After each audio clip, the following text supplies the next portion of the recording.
Good evening everyone, hello and welcome along to the Sports Corner Live. We are back once again for another night of action in the Premier League of Darts, and well, what a night this could be.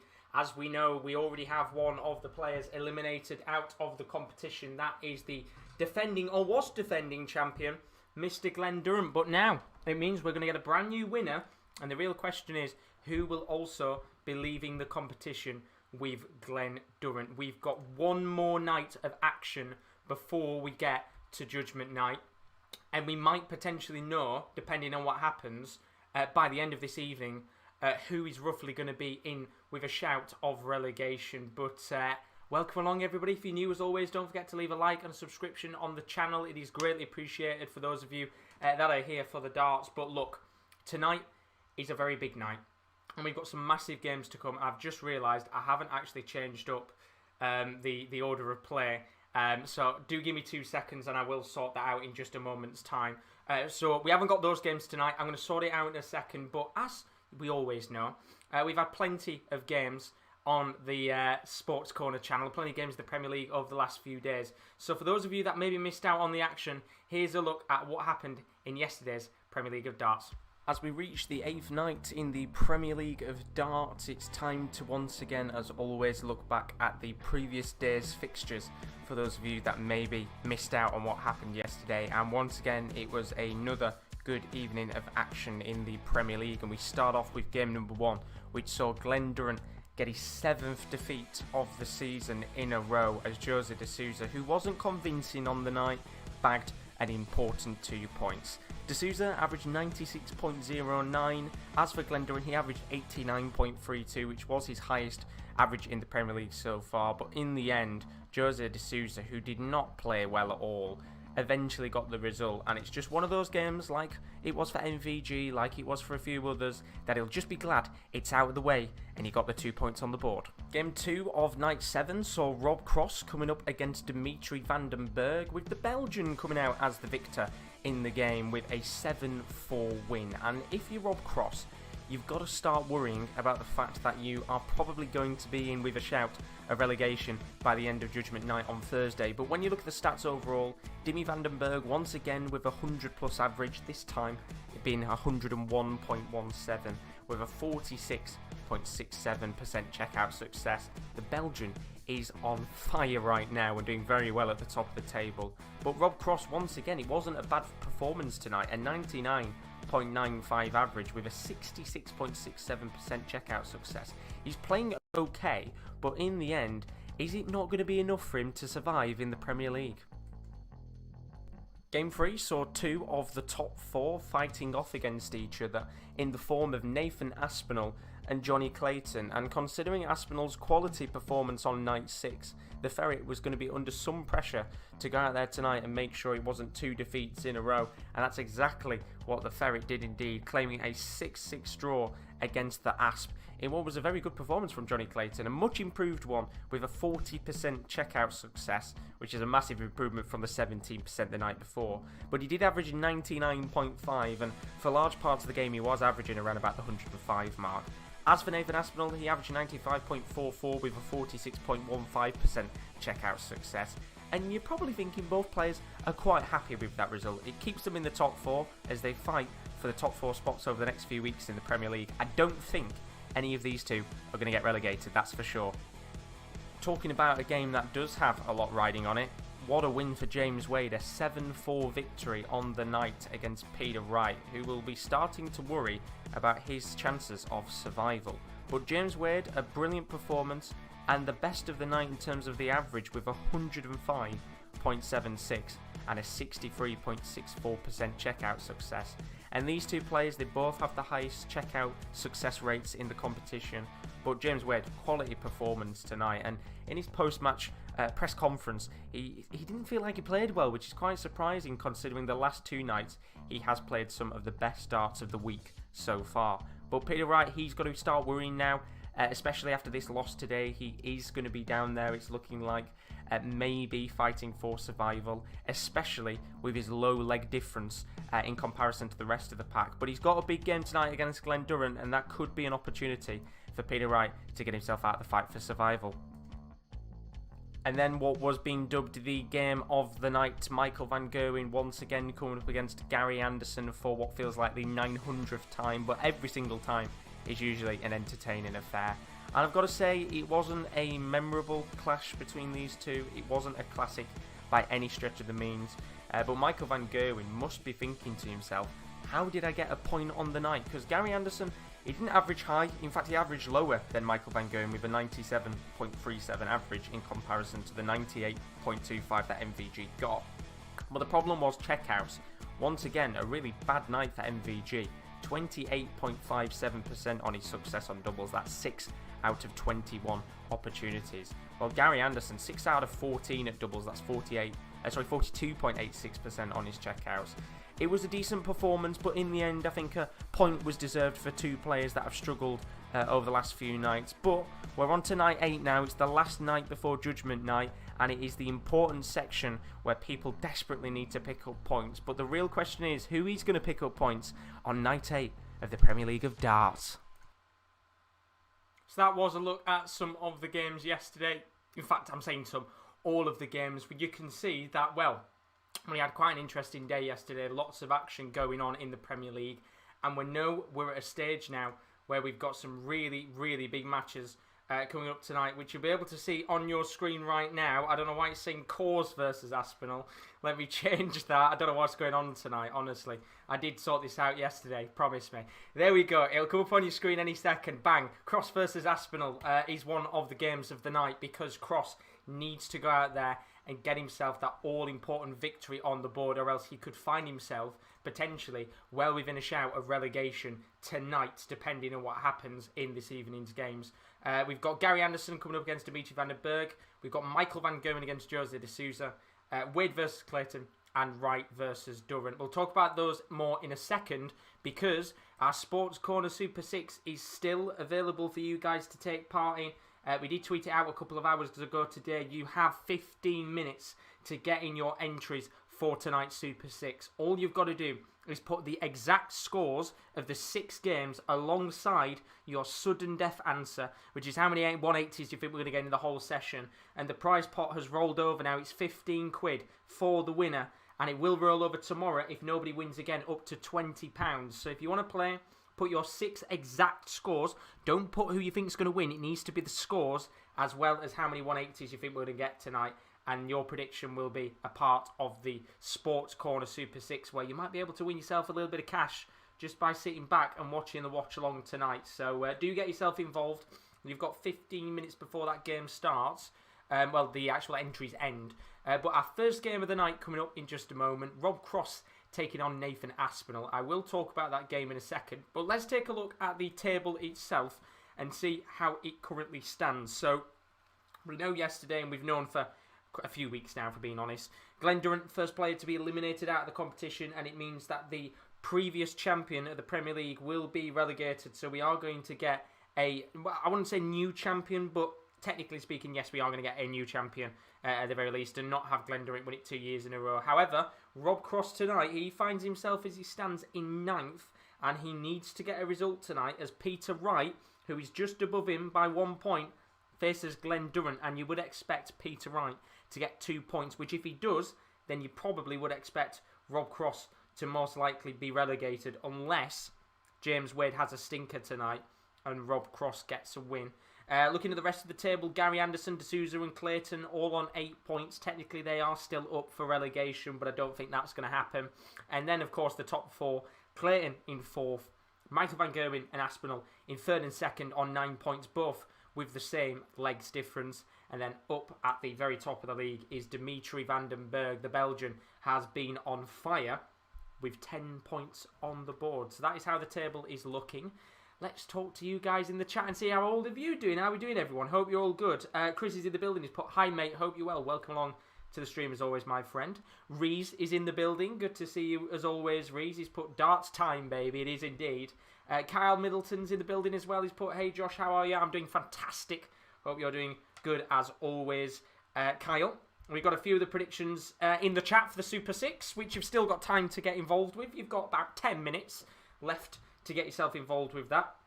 Well, then Tubbs is in the building. He's put breaking news: American millionaires are making a darts Super League.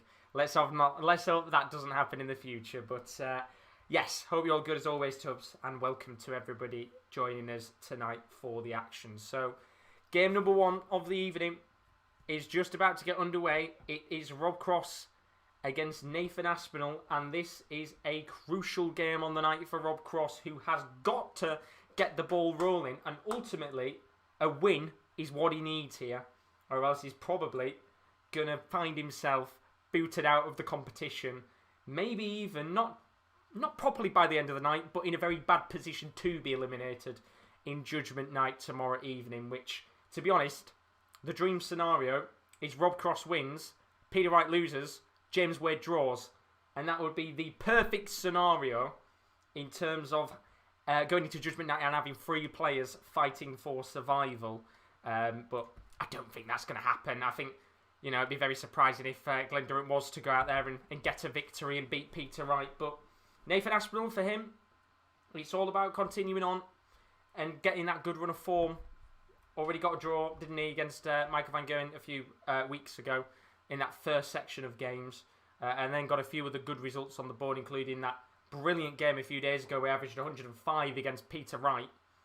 And a very, very good first few nights of action for the Asp as he tries to claim a top 4 spot. But let's see what happens. As we've got tonight, I actually think tonight is probably the best night of action we've got this week. I think all of these games, apart from the Peter Wright match, are very, very even and going to be hard to predict. Especially, I think, Van Gerwen to Souza is an interesting one because we don't know how Van Gerwen's going to turn up tonight or whether he doesn't. I think Wade Clayton, especially with how James Wade has played, but chance here to make it 1-0, which Rob Cross does. And that's the first leg on the board for Cross. And he definitely needed that just to get those early nerves out of the way, get himself nice and comfortable and calm, as he knows he's going to be under some serious, serious pressure tonight. And we'll do this, of course, as the games do go on tonight. We'll look at the odds for each player. But in terms of the odds for Aspinall to win this competition, he's not even in the top 5 right now. He's still 10-1 to win this, which is mad considering he's in the top 4. Rob Cross, of course, 66-1. He would need a dream, I think, to actually win the competition. And then when you look at the 2 players in terms of reaching the semi-finals, Nathan Aspinall 1-1, Rob Cross 6-1. So the odds are, in comparison to the other players, not really in their favour, which is quite surprising with how Aspinall has started off in the Premier League. But very interesting to see how the night goes on, as we might have a chance here for the first 180 for Nathan Aspinall, which he doesn't get. Gets 177 though, to leave himself down at 166. And then Chris saying worth a bet 10-1 for my favourite player. Well, I said he was worth a bet at 14-1.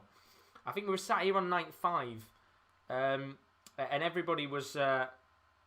we were looking down the actual predictions. And ultimately, Sky Bet was saying 14-1 for him to win, which I thought was bloody ridiculous odds. So, well worth even sticking a tenner on now at 10-1 to see if Aspinall does win this competition. Because if you can find a bookmaker where you can cash out, then you'll be in even better position, potentially, with everything that's going on.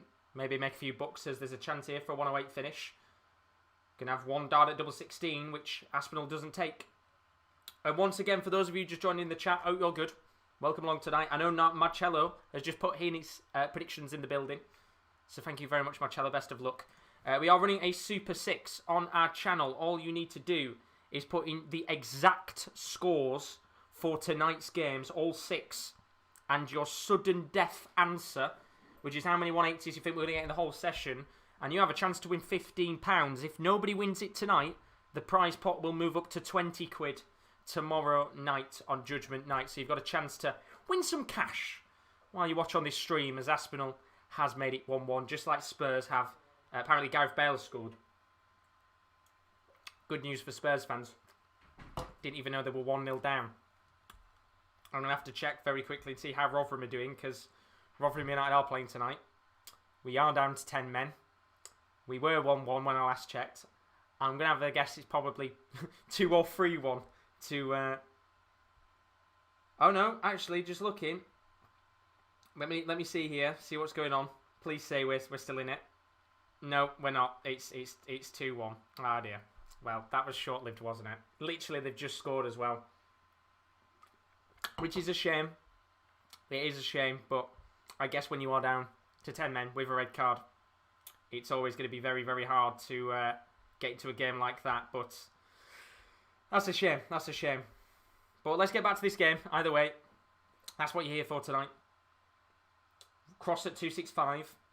Aspinall at 247. It's a bit of a slow start to this game, you've got to say, for Nathan Aspinall.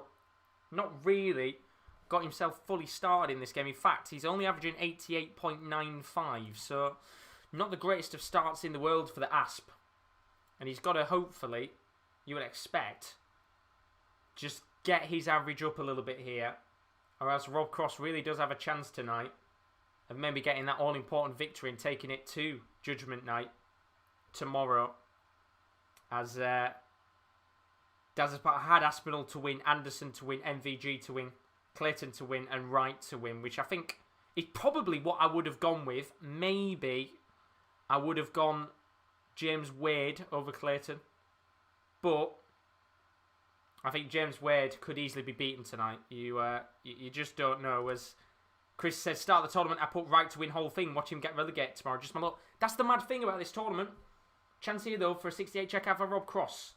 He's got 2 darts at double 4 for a 2-1 lead. First dart's a good marker. Second dart's in, and it's 2-1.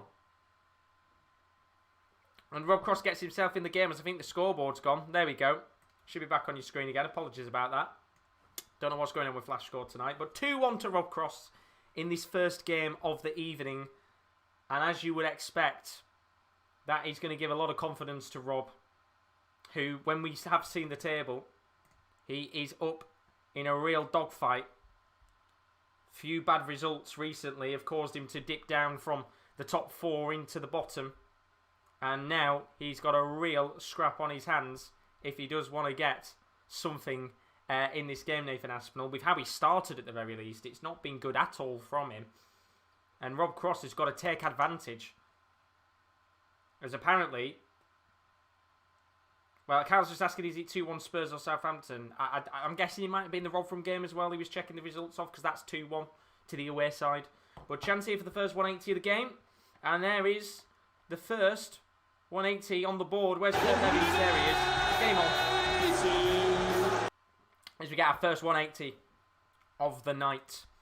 And looking at your predictions in the chat, Marcello's gone 23 180s tonight. Daz has gone 17 180s. And Chris has gone 38 180s. You've got 3 more minutes to get yourself in very quickly. Super 6 is still on. You've just got to put in the 6 exact scores that you think these games are going to end, as well as your 180 predictions for the how many 180s in the whole session to win some cash. Last chance opportunity to get involved with that, as Asp checks out double 10 to get himself level in this game.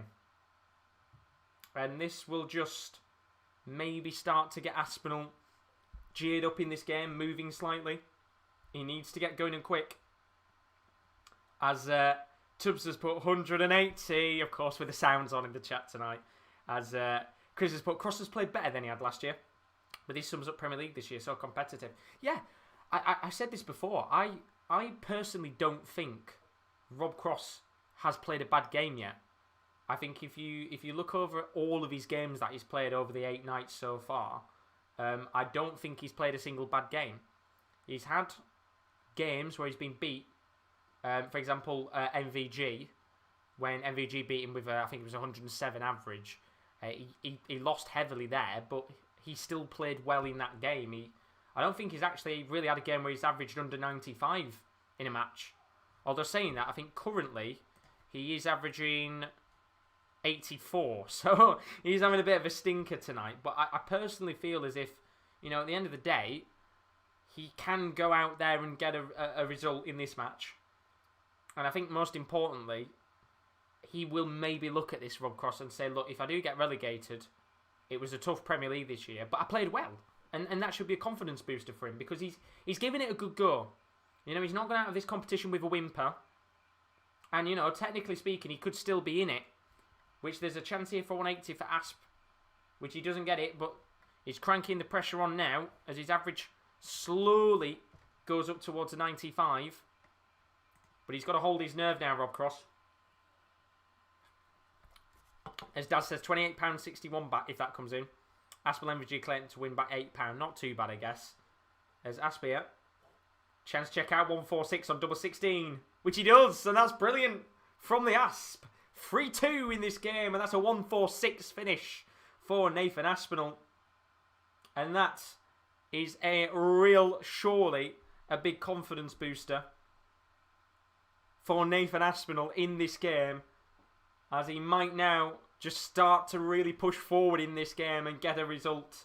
As Rob Cross, as I said, if he doesn't win today, he is going to find himself in a very precarious position to survive. But we'll have to see, because this game is not done yet. There's a long way to go in this one. But you would expect him to really give it his all here, Aspinall, which is what he's doing. And I know somebody asked me in the chat, have I got any bets on tonight? I have, yes. I've got Nathan Aspinall, Dimitri van den Bergh, and Peter Wright. That's a match treble, so they have to win the match, the highest checkout, and most 180s in the game. That returns £278. I had an exact scores one, which isn't going to come off, so I'm not going to read it because there's no point. That returns 13 grand if it comes in, which I don't think that's going to happen. I'd need severe luck on my side. I had a match treble for Rob Cross, Gary Anderson and Jose de Souza as an outsiders one. That returned £308. And then I had a most 180s bet, which was Vandenberg, Johnny Clayton, and then I had two match trebles, MVG and Peter Wright. That returns £300. So, look, I mean, at the end of the day, I don't think any of those will come in tonight. I'd like that to happen. I mean, the 278 quid one, to me, seems probably the most reasonable of the bets that I think I'm going to get, maybe on the board. But I doubt it at the end of the day. Kyle's put, all right, I'm going to be cheeky and head over to the Bundesliga watch-along. Enjoy the darts all as Aspinall checks out. 12 on double 6 for 4-2. As Kyle says, enjoy the darts all. Wishing you luck to watch some great games. Thank you very much. As always, Kyle, hopefully you have a good time on the Bundesliga watch-along, which is going on tonight, by the way. If you are a fan of the football and you want to watch some of the Bundesliga action tonight, then we have got the Sports Corner boys all on tonight for the Bundesliga fixtures. I think there's 4 games going on tonight in Germany. That includes the likes of Dortmund, Gladbach and Wolfsburg all playing. So if you do want to check that out, well worth going into the other stream, which is live on the channel as well, and keeping up to date with all of that. But if not, you're here for the darts. That's what we're here for tonight. The better sport of the two. As Aspinall finds himself 4-2 up in this game against Rob Cross. And as it stands, all Rob Cross can do tonight is go out there and get a win.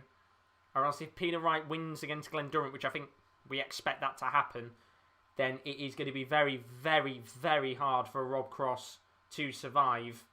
In fact, he might even be relegated tonight, depending on what happens. It all depends on what goes on. But not the most spectacular game, I think, in terms of the game itself. And Aspinall's not actually had to do much, in my opinion, in this game to get himself into a comfortable lead. But I think maybe this is the game where Rob Cross has just let himself down a little. Because he has played pretty decent in most of the games he's played so far. But tonight is one of the nights where he's currently just letting himself down a little bit. And he needs to get something and fast here, Cross, as Chris puts, come here for your super watch-alongs. We love it! You don't get anything like that on the other ones, I'll tell you that for sure. Good drinking, good vibes, good weather as well. You can see the sun is shining through tonight. But Aspinall here is down to 24. Rob Cross all the way back at 226. Double 12 and a 5-2 lead for Nathan Aspinall on the night. And he will be one leg away from a guaranteed point. So he's got 2 darts to double 6. Just going to take a moment to step back here and see if he can hit it with his first dart, which he does. And it's 5-2.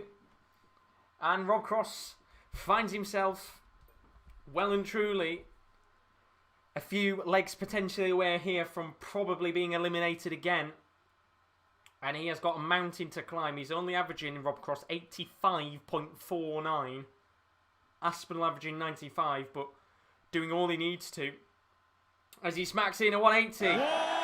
He's on the board. Can maybe we have a 9-darter opportunity tonight? That'd be very nice indeed. We'd love a 9-darter. So, Aspinall with a 180 there. Gets 4 perfect darts. 5 perfect darts. Gets 6 perfect darts. Here we go. 9-darter opportunity. Well, we've had Jose de Souza and Johnny Clayton hit 9-darters in the Premier League. Can Nathan be the next player to get on that list? Needs 60, and he doesn't get it. And there'll be no 9-darter chance, which is a shame, because we wanted it, Nathan. We wanted a 9-darter. But he isn't going to get it in the end. But I don't think he'll be too bothered here, because he's on course to make it 6-2. He's down to 77 after 9 darts. Rob Cross all the way back at 305. And Aspinall here with a chance to make it 6-2.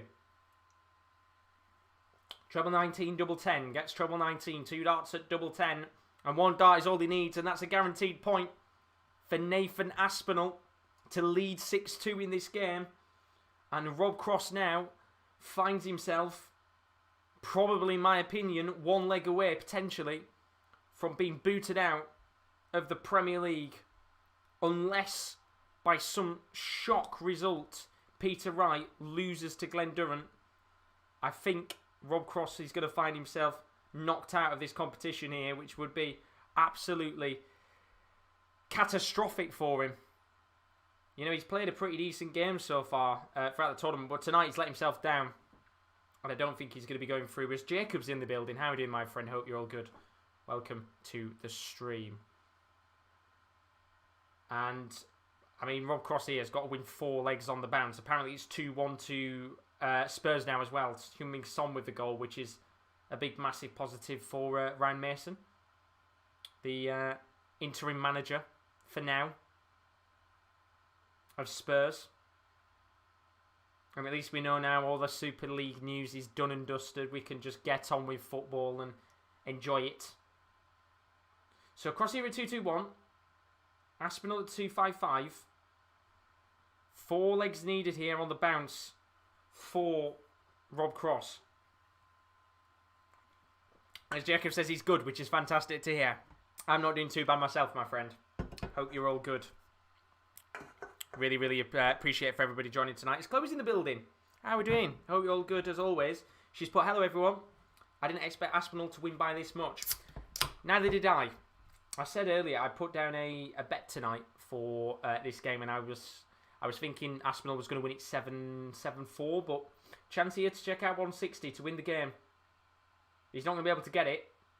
And a chance here maybe for Rob Cross to get a leg back in this game. 3 darts at double 8 to make it 6-3. Double 8 needed. He's got 2 darts at double 4. He needs to take it, and does. So another leg on the board for Rob Cross. He needs 3 more in this game to guarantee himself a point. But Aspinall will be throwing for the match in every single leg up until the very end of this game pretty much. So Rob Cross has just got to keep himself in this. And we've seen a few times in games over the Premier League of Darts over these last 8 nights as Rob Cross starts with a 180 and instead of a 9-darter. He's definitely not started on a 9-darter. As Jacob says, I've not been watching the Premier League of Darts this year. I've lost interest in it, really. It's been really good. It's been really good. I've enjoyed it. It's not as fun without the fans there. There's 4 perfect darts. 5 perfect darts for Rob Cross, but not a 6. Boo. Thought we were going to maybe have another 9-darter opportunity. But he might be able to make it 6-4 here. Although saying that, Aspinall just trying to keep close behind him. As Chloe says, I'm doing fine. I've just got an ice lolly, but I'm expecting an intense, fiery match tonight, hopefully. Which game are you thinking is going to be fiery, Chloe? You'll have to tell us. You will have to tell us. As Rob Cross is down to 181. Aspinall just behind at 207, so a few trebles are needed on the board here. Which, he gets 96 Cross. He's down to 85. He's going to have at least 3 darts at it, but how much pressure is he going to be under? A little bit, as Aspinall gets himself down to 112. So, treble 15, double 20 to make it 6-4 in this game. And just give Rob Cross maybe an outside chance. Goes for 19. Gets 16, which means he's going to have 1 dart at the bull, and he needs to take this, and doesn't. And Aspinall now with a chance to seal the deal with a 1-1-2 finish. Needs treble 20-20, double 16. Gets the 20. So he's got 2 darts here, which he's not going to be able to check out in the end. So Rob Cross, a chance to come back here and make it 6-4 on this fine night of action in the Premier League. 2 darts to double 16. This would be a big moment in the game, you feel, as he just starts to get the swing of things, and he does. It's 6-4 in this game, and Rob Cross is fighting back.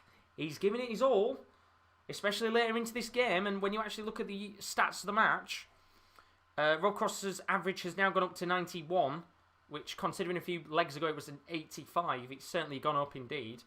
Aspinall at 96, so Rob Cross, let's not forget, pretty much found himself in a similar position like this yesterday. He was having to fight back for the last few legs of his last match, and in the end, just wasn't able to. And he's finding himself in this similar situation now, but he might have got an opportunity here to make it 6-5, as Nathan Aspinall only at 4-4-1.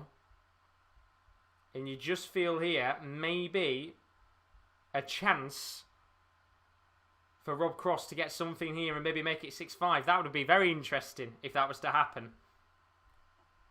As I'm just going to very quickly go and check Rotherham's score. I hope we're not 3-1 down. No, we're not. We're 2-1. As Rob Cross smacks in another 180. He's down to 47. Nathan Aspinall all the way back to 356. As Chloe thinks that the Anderson Dimitri or the MVG de Souza match is going to be the feisty one, which is interesting. As that's 2 good hands if Cross loses, Josh, and Wright and Wade win. You've kind of answered your own question. As Rob Cross chance here to make it 6-5 and doesn't. But there you go. That's the table as it stands, Daz. It would be Rob Cross who would go down, I think, unless Peter Wright doesn't win massively tonight, and then Rob Cross wins tomorrow and Peter Wright doesn't. Then he's Wright's out. But RG's in the building to put, hey, is there a free stream of this on YouTube? There probably is, my friend. There probably is. Might have to search about a little, but there probably will be, as Rob Cross makes it 6-5. And this would be massive. 1 point on the board here for Rob Cross would be humongous. But Nathan Aspinall responds with a 180 to start in this last leg of the match. And Rob Cross has got to try and get his own. He's not going to be able to get a 180. He only gets 94. I mean, a 9-darter would be incredible if Nathan Aspinall was to get that, but he won't. And the 12th and final leg, he kicked off in pretty fine style, you have to admit. But fair play to Rob Cross. He's found himself well and truly in this game. He needs to get a few trebles though now, or else Nathan Aspinall will probably go on and win this match. And now, you just feel like this game is getting away from Rob Cross a little. Aspinall down to 160. Cross back at 364. A 180 is pretty much all Rob Cross can get here, which he's not going to be able to get. And in fact, he only gets 60. So Aspinall now in the driving seat to win this leg and win the game. He's got, 6 starts to check out 160, so he doesn't have to rush this. There's Dimsky. Yes, I do, my friend. It's for everybody keep calm. Dimsky has arrived. How are we doing, my friend? Hope you're all good. Welcome to the stream as always. It's good to see you. As always, as Rob Cross smacks in a 140. He gets himself down to 164, but a chance here for Nathan Aspinall to check out 60. 2 darts at tops. One dart at double 10, which he doesn't get. And now a chance for Cross. He's got to check out the 164. This would be quite the checkout if he was to do it. Can he do it? That's the question. Treble 20, treble 18, bull needed.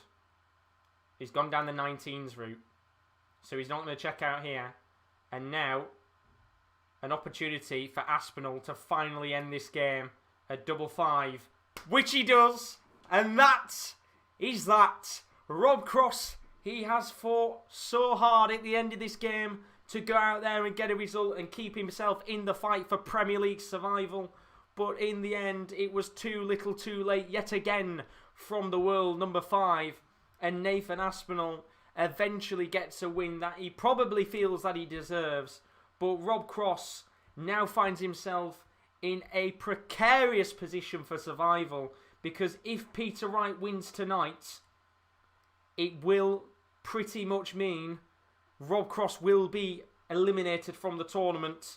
So he's got to hope that Glen Durrant tonight goes out there and gets at least a point or 2 points on, or else Rob Cross will be eliminated tonight. And it means Judgment Night means shit all because there's no one else to be eliminated. But in the end, it's a good result for Nathan Aspinall. A very positive result indeed, and he continues to fly up the table because, as you can see, this was the table at the start of the night. He now goes to the top with 11 points, and no doubt Dimitri van den Bergh will be hoping and praying that he can get 2 points against Gary Anderson, which is the next game coming up because, as you can see on your right-hand side of the screen, there is the order of play tonight. Gary Anderson up against Dimitri van den Bergh next. That game should be a fantastic match to watch. That one's coming up next in the next 5 to 10 minutes. Then after that, another brilliant game. Michael van Gerwen takes on Jose de Souza. The real question is who's going to win that one. That should be a feisty match indeed.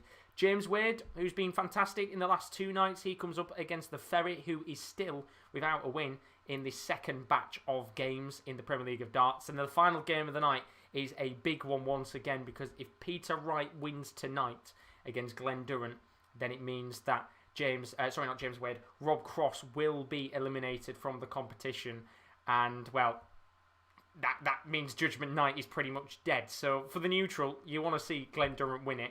For the Peter Wright fan, of course, you want to see Peter Wright win it. But don't forget, if you are new to the stream as always, don't forget to leave a like and a subscription on the channel if you are new. We are pushing towards 2,100 subscribers on the channel, so your support is massively, massively appreciated. We've got one more night of action to come in the Premier League of Darts before we take a 2-week break. That's right, Judgment Night is tomorrow. Apart from that, we might not have anything to actually play for tomorrow in terms of who goes down if Peter Wright does win. But then we'll have that 2-week break, and then we'll be back once again for some more darting action. And talking about more action, there is plenty of stuff to come on the Sports Corner over the next week. So take a look at this. If you're not a fan of the darts, there's some bloody good football to come. Look at this. Coming up on the Sports Corner this week, you are joining us as we speak for the Premier League of Darts night number 8. But if you are into your football, then you can join the rest of the Sports Corner team tonight. They'll be live with the Bundesliga Matchday 30 Goal Show, covering all of the games in Germany this evening. Tomorrow, we're back with the darts once again. The last night for the second batch of games, it's Judgment Night. Who is going to get relegated will be live from 7:05 tomorrow. Friday morning A-League action sees Melbourne Victory taking on the Western Sydney Wanderers. That's live from 10 a.m. in the morning with Rowan. And then look at this for a clash in Ligue 1. Lyon takes on Lille. That could be a potential title decider. We're live on Sunday from 7:55 for that. And then Champions League, Real Madrid taking on Chelsea. The UCL is back. And that's all the action this week on the Sports Corner. So there's some action to come on the Sports Corner over the next few days. Of course, we keep updating it every single day, so there's at least something new on there for you guys to see. Champions League is back next week. Thank the Lord we actually know it's going on after all of the stuff that's gone in the world of football, but that is next week. But as we said at the beginning of that video there, we have got another stream that is live tonight as we currently speak. If you are a fan of the Bundesliga and you want to keep up to date with all of the scores and get all the reaction from the boys, then the other boys from the Sports Corner team, they are on the channel now, covering the Bundesliga Matchday 30 live. So I would highly recommend going and checking those out if you haven't already.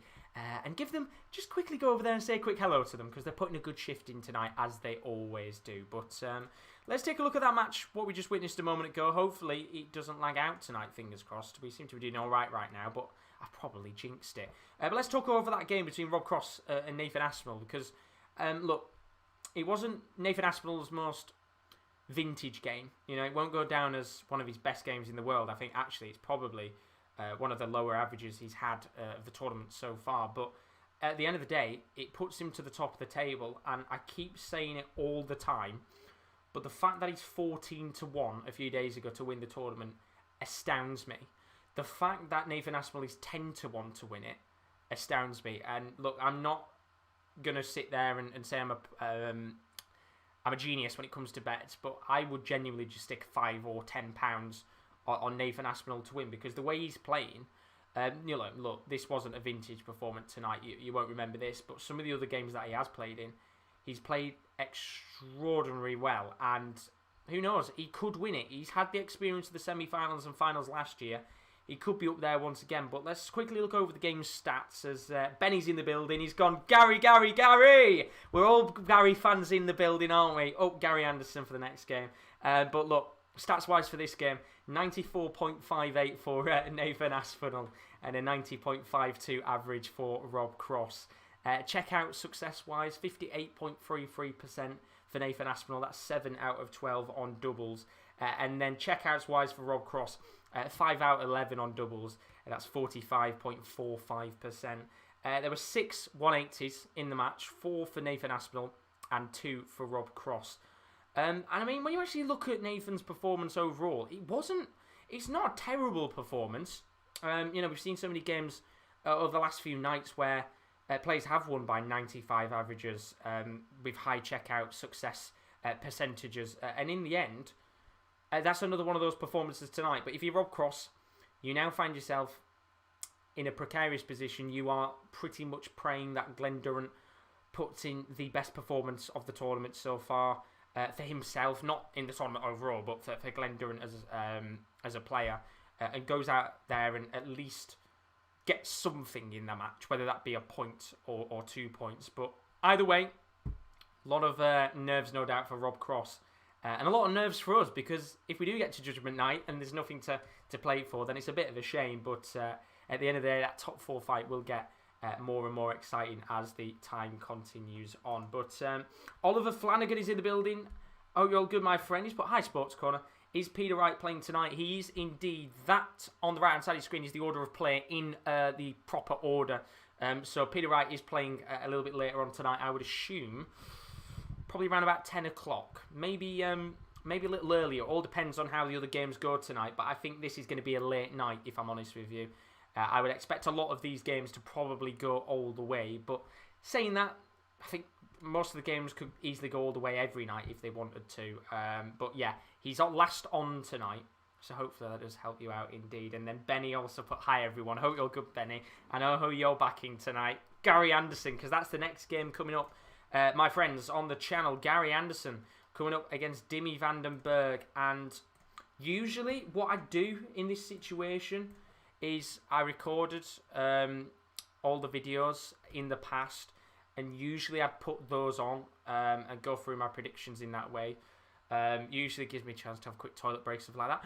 I can't even do that now because I don't know what's going on recently, but it just seems to be very laggy. So I'll probably just talk through my predictions in general on stream and just do it like a normal person probably would. But look, Gary Anderson now finds himself in a position where he will be hoping that he gets points tonight, because if he doesn't, and the rest of the likes, especially Van Gerwen and Clayton, if they get points and they both get 2 points, that gap will begin to build. And I think I've said it the last 3 or 4 nights that I do feel like eventually we are going to see a little bit of a gap beginning to build in that top 4 section of the Premier League. I just think right now, when you look at it, the likes of Van den Bergh, Aspinall, maybe not Clayton and Van Gerwen right now, but when they're on form, those 4 seem to be the guys that can run away from the rest of the pack. And I mean, Jose de Souza is up there for a shout, in my opinion. And probably the easiest thing to do is get the table up, which as you can see right now, that's how the table is panning out. As you can see, very tight. But Aspinall now moves up to 11 points, so he is 3 points away from dropping out of the top 4. So he has got a little bit of a gap. MVG and Souza coming up against each other, so one of those is dropping points. Aspinall's already got his points tonight. So Van den Bergh, if he doesn't get points tonight, then we could potentially see, best case scenario, is that Nathan Aspinall will have 1 point over Van den Bergh, but then he'll have 2 points over the likes of Van Gerwen and Clayton. That's the best case scenario for him. But look, right now, this game, I like Gary Anderson. I love him. As I said, he's my favourite player. It's going to be very, very tough to get something against Dimmy van den Bergh. You know, we've sat here so many times talking about the Belgian. He has had so many games in this tournament where he's averaged over 100. In fact, I can't actually remember off the top of my head the last game where he didn't average over 100. And there will be one. I think there was one game where he played really shoddy and didn't get 100. And it might have been the match where he played de Souza, where he didn't hit 100 plus average. But Dimmy van den Bergh right now, for a debutant, let's not forget, has taken to the Premier League like a duck to water. He's been so fantastic to watch. He has brought he's brilliant play. Look, his dancing skills might not be the most amazing thing in the world, but the way that he plays darts is incredible to watch. And I've said it in every single stream when we talk about him, but he is the PDC's past, he's the PDC's present, and he will be the PDC's future. Because, you know, he's only ranked, I think, 9th in the world right now, Dimmy van den Bergh. Yeah, 9th in the world. He will go up in the rankings, that's for sure. And the Premier League, remember, it doesn't actually affect the PDC Order of Merit because the money that they win doesn't actually count to it because it's an invitational competition. So don't forget that. But at the end of the day, he's so good to watch that I think sometimes you just have to sit there and appreciate the quality of the player that we've got because he's still so young and has got a long way to go. That I'm really excited to see how he does overall. And I have got Dimmy van den Bergh, I'm not going to lie. I've got him down as a match treble. So there's a part of me that would like him to win because then it means I need Glen Durrant to win and then I win 280 quid, which would be very nice. So money-wise, I'd be tempted to go Dimmy van den Bergh. But look, Gary Anderson. I think Gary Anderson so far hasn't played the greatest darts. He's not even been anywhere close to what you'd expect from Gary Anderson. A lot of games over the last few weeks, he's been averaging around about 95 to 100. In fact, I don't think there's been many games where he has averaged over 100 in the competition so far. But he just seems to be grinding out results. And when we actually go back to Gary Anderson again, you can see 3 wins, 2 draws, 2 losses. With a 6-6 draw against Michael van Gerwen yesterday. We could have easily been sat here, in my opinion, with Gary Anderson on the back of 3 wins. Because MVG last night did not play well. He played very poor, in fact. And I think it was around about a 27% checkout success rate for Gary. For Michael van Gerwen. So had Gary turned it up on the night and played to another level, he would have had 3 wins on the bounce. And then we could have been sat here saying Gary Anderson's going under the radar. But I think he's going under the radar. Because if he gets a win tonight, then that is a massive, massive 2 points. And once again, it just opens up the Premier League, the top 4 again, to have no idea who's going to finish where. But if Dimmy van den Bergh can get a result tonight, he will put himself in an even better position. And let's have a look at how these 2 players are ranked in terms of the bookies' odds for winning the competition and reaching the semi-finals. And as you can see, both of these players are currently in the top 5 to get themselves the odds of winning. Dimmy van den Bergh's actually shot up in the last day.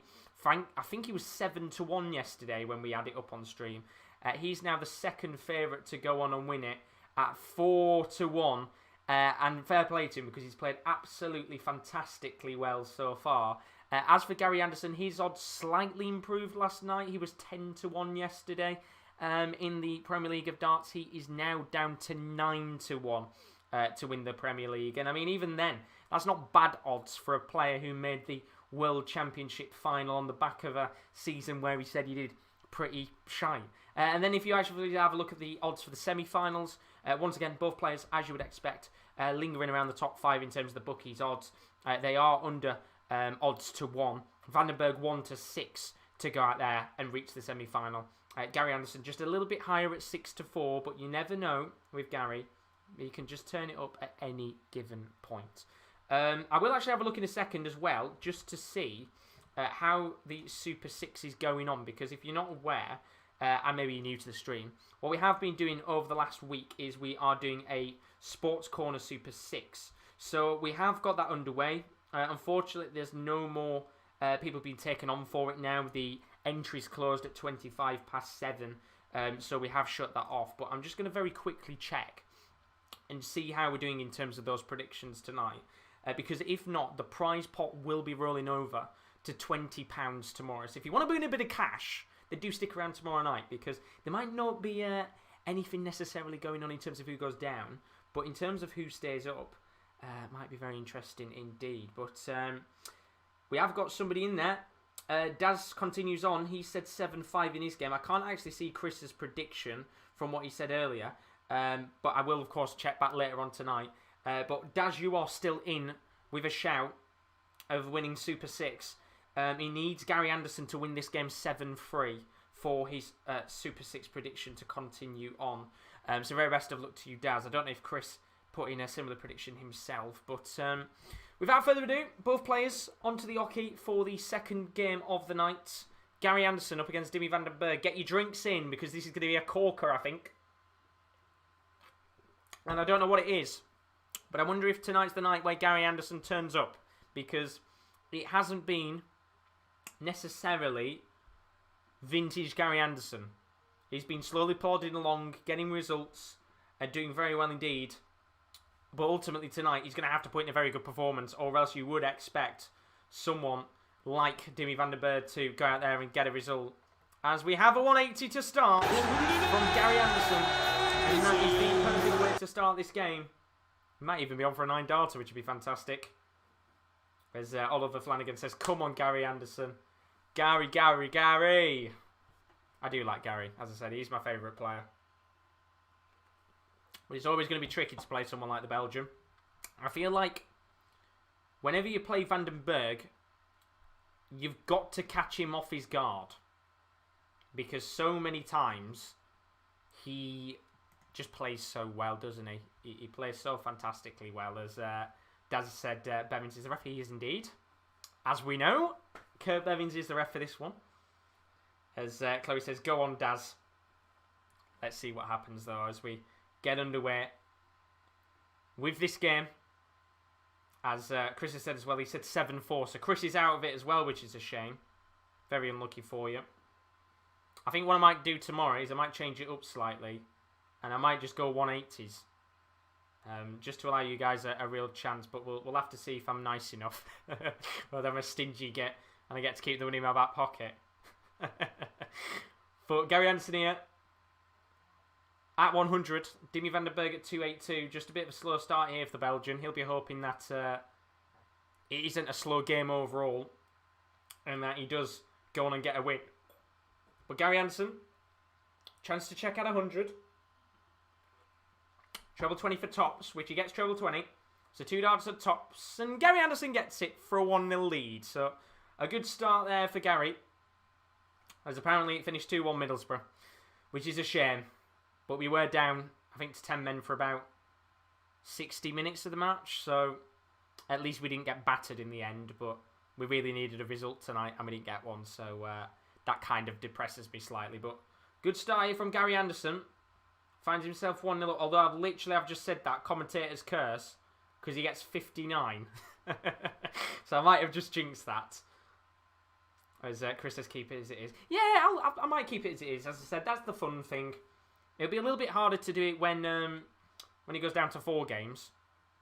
But it depends whether I continue it on. I thought I'll do it tonight. And over the week.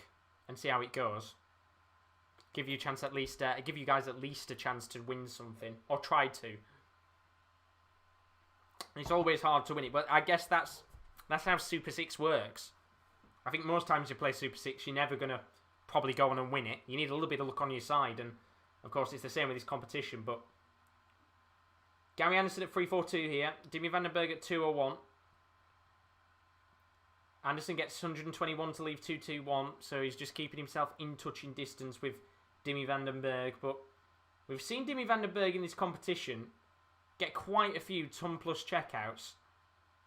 Got I think a 1-2-1 not too long ago in one of his games. I think it's when he played Clayton. Got a 1-2-1 in his match, which was a fantastic moment.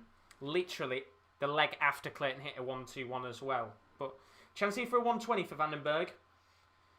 Gets the 20, so he needs treble 20 for tops. One dart in hand, which he doesn't get. So Gary Anderson now with a chance to, funnily enough, check out the 1-2-1, which would be perfect timing, which he won't get, sadly. His dad says he's got a Super 6 league. Well, that's pretty cool, actually. I mean, that's the thing about Super 6, isn't it? You just do it because you never expect to win it. As there's a chance here for van den Bergh to check out on tops. He's got 2 darts at double 10. Only needs 1 dart. And he makes it 1 leg apiece in this game. But that's the fun of Super 6, isn't it? You are taking a gamble on 6 results in a sport to go your way. It's pretty much just a free acca, isn't it? Apart from you don't get to cash it out. But it's always worth a punt, I guess. And it's just a bit of fun, isn't it? And that's why I thought I'd do it for this week. Get you guys involved, give you a chance to win some money, which is always nice. And for being a part of the Sports Corner channel. As Gary Anderson smacks in another 180. And that's his second of the night and the second of the game. And I wonder if we'll see van den Bergh get a few 180s soon, because it's not usual for van den Bergh not to smack many in. Although saying that, I thought he was going to stick in a 180, tried to move down for the 19s and then hit the 3 instead. So no 180 for van den Bergh there, but it's a good start to this game. So van den Bergh here at 244, a 140 would probably do him some good. A 180 would be even better. Gets the treble 20, gets another one, and gets the 180, and there we go. Fills the double 20 dead. And that's 3 in the game. And, well, we didn't expect it to be long before Dimi van den Bergh started smacking in a few trebles of his own now, did we? And he has done exactly that. So treble 16, double 8 here. For van den Bergh to take a 2-1 lead. Gets 16, so he's going to have 1 dart at double 16, which he doesn't get. And Gary Anderson now with a chance to check out 60 and make it 2-1 in this game. Gets 20, so 2 darts at tops for Gary. First dart misses, and second dart misses. And now a chance for Dimi van den Bergh to take a 2-1 lead in this game on double 16 as the Belgian just starts to come to life in this game. So double 16 for van den Bergh. Hits 16. So double 8, which he gets right into the bottom right-hand corner of the double 8 bed. Just snuck that one in, didn't he, van den Bergh? That was a brilliant dart from the Belgian. And he takes the lead in the game. And you just feel that maybe this could be an opportunity now for van den Bergh just to get himself in front in this match. Of course, it's actually a repeat of the World Match Play final from last year, funnily enough, in which Dimi van den Bergh won. Looking forward to the World Match Play. Cannot wait to go. Very excited for it. If crowds can go, of course. Touch wood. Touch wood. Some of us can be there to witness some darting drama. So Gary Anderson at 361 here. Van den Bergh at 265. He's got the break of throw. And in terms of the actual averages right now, Gary Anderson's averaging 96.96. Dimi van den Bergh averaging 92. So not the highest averages in the world. Literally, Sky Sports have just put up the averages. Cheers, lads. Must have heard me. But you would expect as this game continues on for those averages to go up. And maybe Dimitri to start hitting towards 100 like he usually does. As Gary looks to fill the 180 bet up. Oh, sorry, the treble 20 bet up for a 180, but doesn't. Chris says, why does van den Bergh sometimes put hand in pocket with getting darts out of the board? Probably just a routine thing for him, I guess. Might just be something he's so used to doing. Just a natural reaction, but chance here for a 1-2-4 checkout for Gary Anderson. He's not going to be able to check it out after hitting 5 with his first dart, so an opportunity now for Van den Bergh to take a 2-leg lead on tops. And this would be a massive leg on the board if the Belgian can get it. Big moments in the game, you feel. Got 2 darts at double 10. 1 dart at double 5. Needs to take this. And doesn't. He hits the 5. So Gary Anderson now with a chance to make it 2-all in this game on tops. Good marker with the first dart. Gets 20 with the second. And doesn't hit double 10. And a chance here now for Van den Bergh to check out the 5. 2 darts at double 2. And you would surely think here, Dimmy Van den Bergh should make it 3-1. He's got 1 dart at double 1 here. And doesn't get it. Oh no, we're at that stage of the match now where it's just rubbish. Terrible from both players. As Gary Anderson has 1 dart at double 2. And double 1 and then doesn't take it. So now a chance for double 1. As 2 was about to play 2. It's 10 for Gary Anderson. 2 for Van den Bergh. Double 1 needed. First dart is poor. Second dart is a good marker. Really needs to take this, Dimmy. And he does. There we go. 2-leg lead now in the match for Dimmy Van den Bergh. It was a real scrappy leg. And both players had the chance there to get a leg on the board.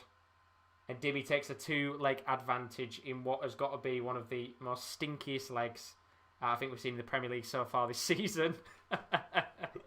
Wasn't great, was it? But then again, I'm not going to lie. That's me on a normal day. In fact, I probably still wouldn't have hit the double 1. So they do much better than I do. As Gary finds himself on the back of a 180 from Dimmy Van den Bergh to start this 5th leg of the match. How nice would it be to see Dimmy Van den Bergh have a 9-dart chance? That'd be great. Already had one actually in the tournament, didn't he? But he's got 4 perfect darts. 5 perfect darts. Fill the bed up, my son. Fill the bed up, my son. Here we go. He fills up the treble 20 bed.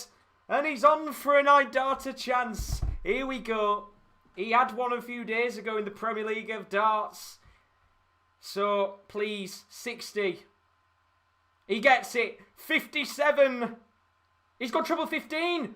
Double 18. Oh, he's missed it. Oh. I thought he was going. And he just didn't hit it. He was so close.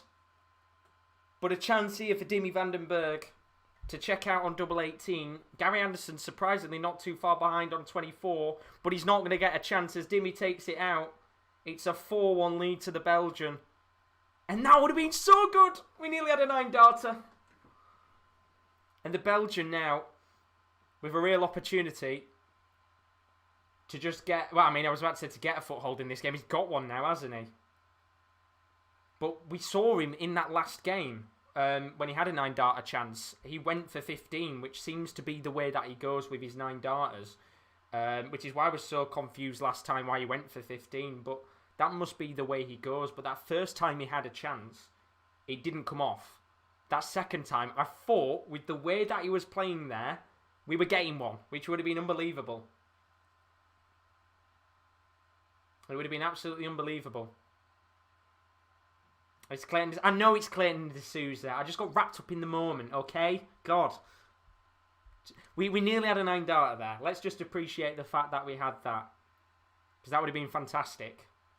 But yes, it was Clayton and de Souza who got it. I think I might have said Wade for a second. Wade didn't hit it. It was Clayton and de Souza. So ignore me. But look, Van den Bergh here just seems to be rolling on in this game now. And Gary Anderson, who, I mean, has got to find something quick, hasn't he? Or else Dimmy Van den Bergh here will find himself potentially maybe winning this 7-1, 7-2. Maybe even 7-3. And then I think that's a big problem for Gary because he's got... What's his leg average or legs right now? Let me have a look on the table. +3. That will dwindle.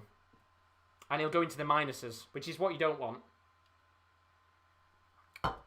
But Dimi van den Bergh here at 196. Gary Anderson at 166, which Gary can't check out. So chance here for Van den Bergh to get an advantage. He's going to go for a 180 and gets it. So he's down to 16. Gary Anderson at 166. And a chance to make it 5-1 to Dimi van den Bergh in this game. Double 8 needed for what is a bit of a mauling right now against Gary Anderson. As Chris, I've actually put a bet on Van den Bergh to hit 9 darter ever since Clayton Souza done it. As it's debutants who've done it, 1 bloody dart. And he's twice, well, I'm saying it's twice now. He's 2 darts last time, isn't it? But he's twice now he's had a chance to do it. Much better chance than it was before, but you just sense in this competition we are getting another 9 darter at some point.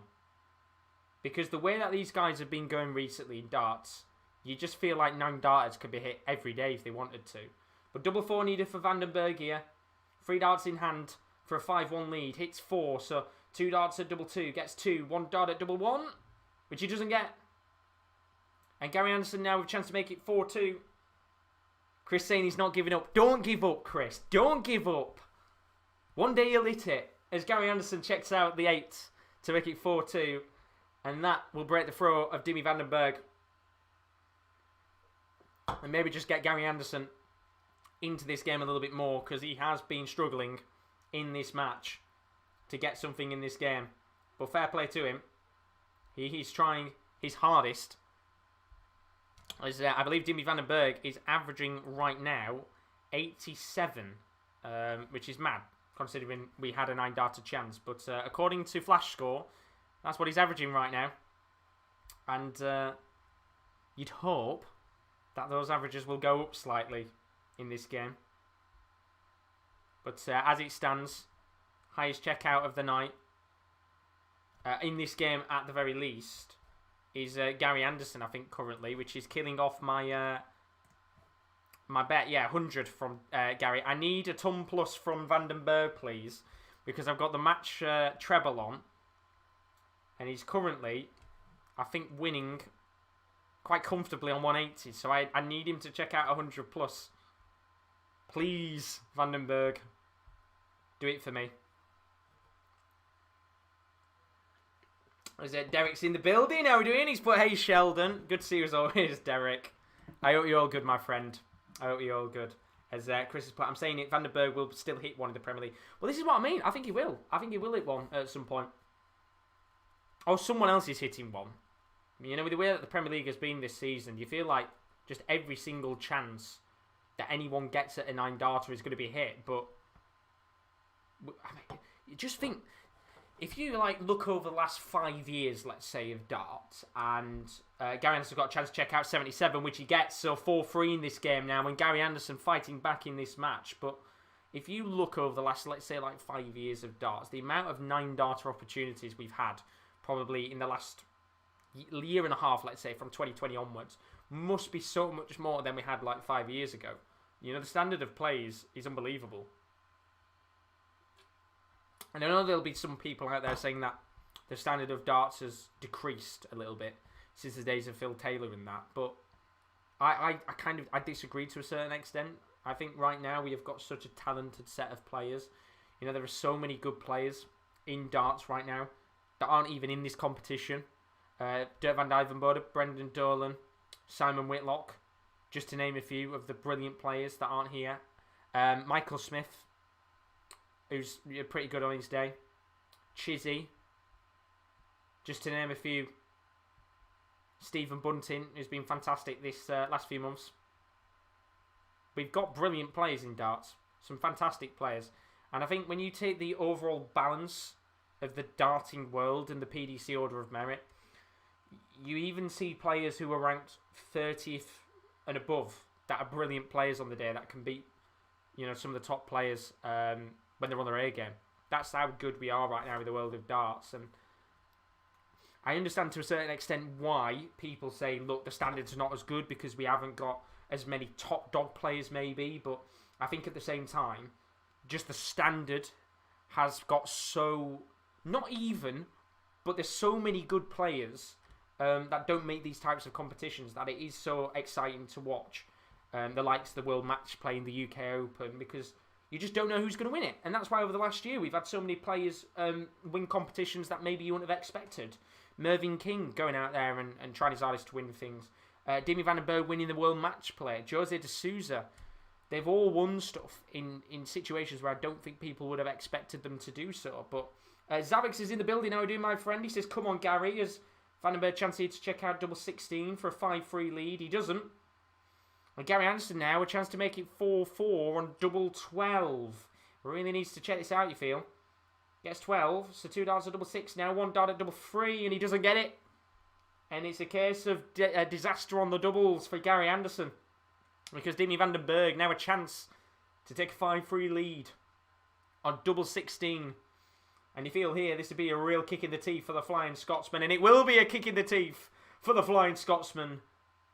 As Dimi van den Bergh gets himself back with a 2-leg advantage. And now 1 leg away from guaranteeing a point. Although saying that, Gary Anderson will respond with a 180. And that's now 7 in the match overall. But can Van den Bergh respond with a 180 of his own? The answer is no, he can't. He only gets 95 to start, and it has been a very sloppy game for Dimi van den Bergh here, who just doesn't seem to really be able to get a consistent flow going in this game, getting his high averages as we'd usually expect him to. Been very scrappy, I think is the best way to put it. And I mean, you can actually see at the doubles, 19% double success rate for Van den Bergh and a 21% success rate for Gary Anderson. So you can see both players are not playing well in terms of finishing. And in fact, when you actually look at the averages, I think Gary Anderson currently averaging 93, Van den Bergh averaging 88. They're not even averaging well either. It's not a great game, but it would have been an enjoyable one had we have had the 9-darter. But Gary's down to 24 here. Van den Bergh all the way back at 172. You just feel for a second that Gary's now got a chance to get that 1-leg difference back and make it 5-4 as Chris says, I jumped up when Van den Bergh was on 9-darter and only need double 18 and scream for fuck's sake as Gary makes it 5-4 and dig deeps in this match. As Zavix asked who won Cross or Aspinall, it was Aspinall who won 7-5. Big result for him, that one. As Oliver's asked, who is the match referee for the next match? I think he's going to be, I think it'll be George Noble, sorry, as Gary checks in another 180. He's on for a 9-darter maybe here. 4th 180 of the match now. That's 8 in the game, 4 apiece. Are we heading maybe for 5 all in this game? We'll have to see. There's Gary here. 4 perfect darts. Not 5, sadly, so no 9-darter chance. But he does get 140. And he's down to 181 after 6 starts with Dimi van den Bergh back at 306. I think the flash score has crashed, so I'll keep you up to date for the moment for those of you just wondering. Hopefully that'll come back in a second because it's been a bit of a prick tonight. So Gary Anderson at 181 here. Gets a 140 to get himself down to 41. All Dimi van den Bergh can do here is probably get a 140 or a 180 to put Gary Anderson under some pressure. He gets 138, which might be good enough, but Gary's got to check out the 41 here. So 2 darts at tops. First dart's a good marker. Second dart's even better because he's in. And it's 5 all in this game. And there we go. The scoreboard's back.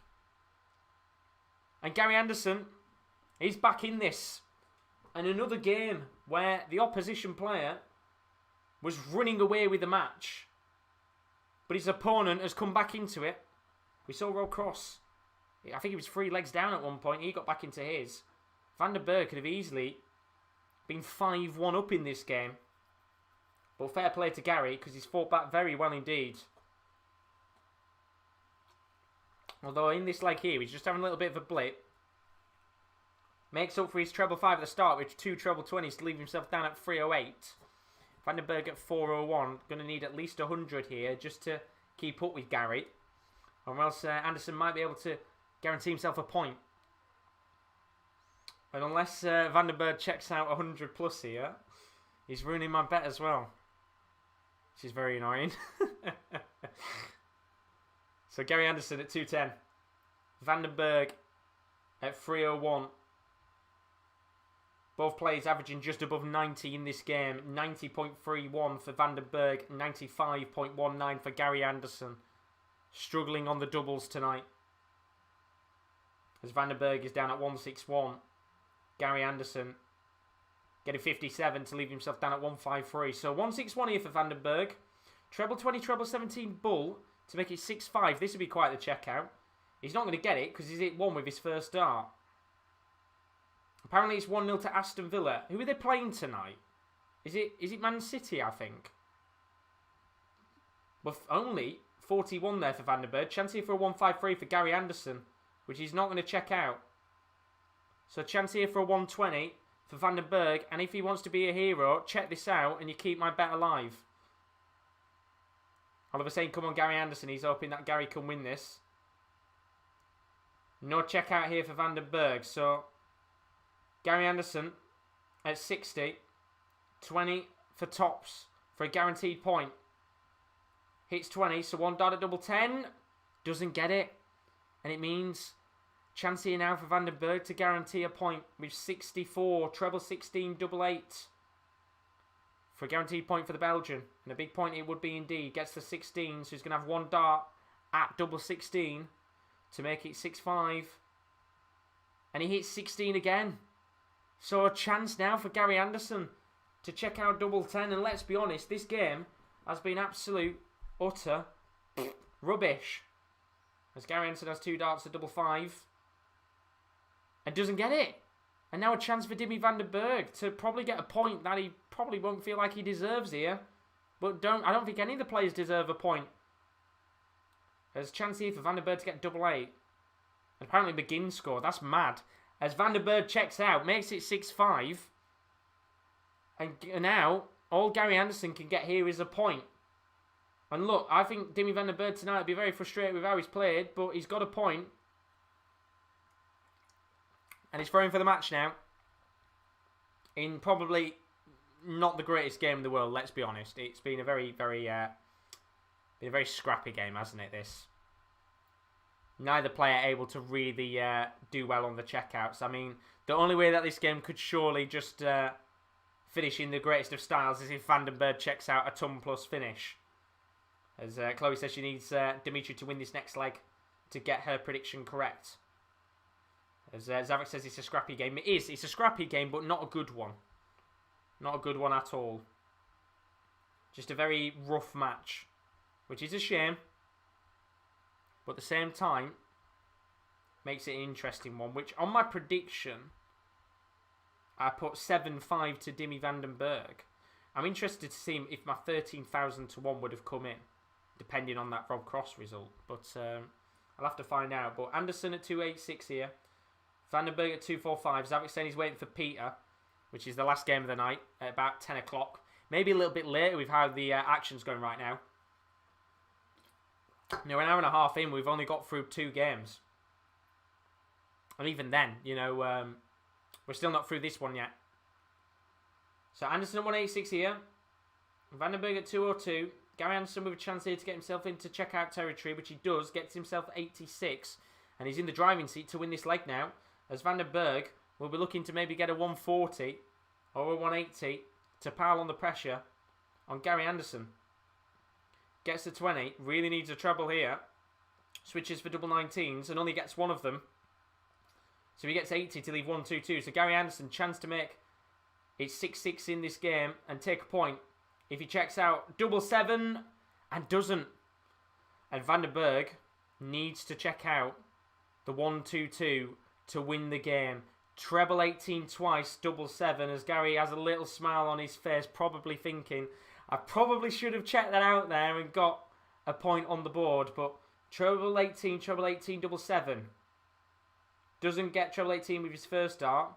Gets treble 18, so Bull for the win. Oh, he doesn't get it.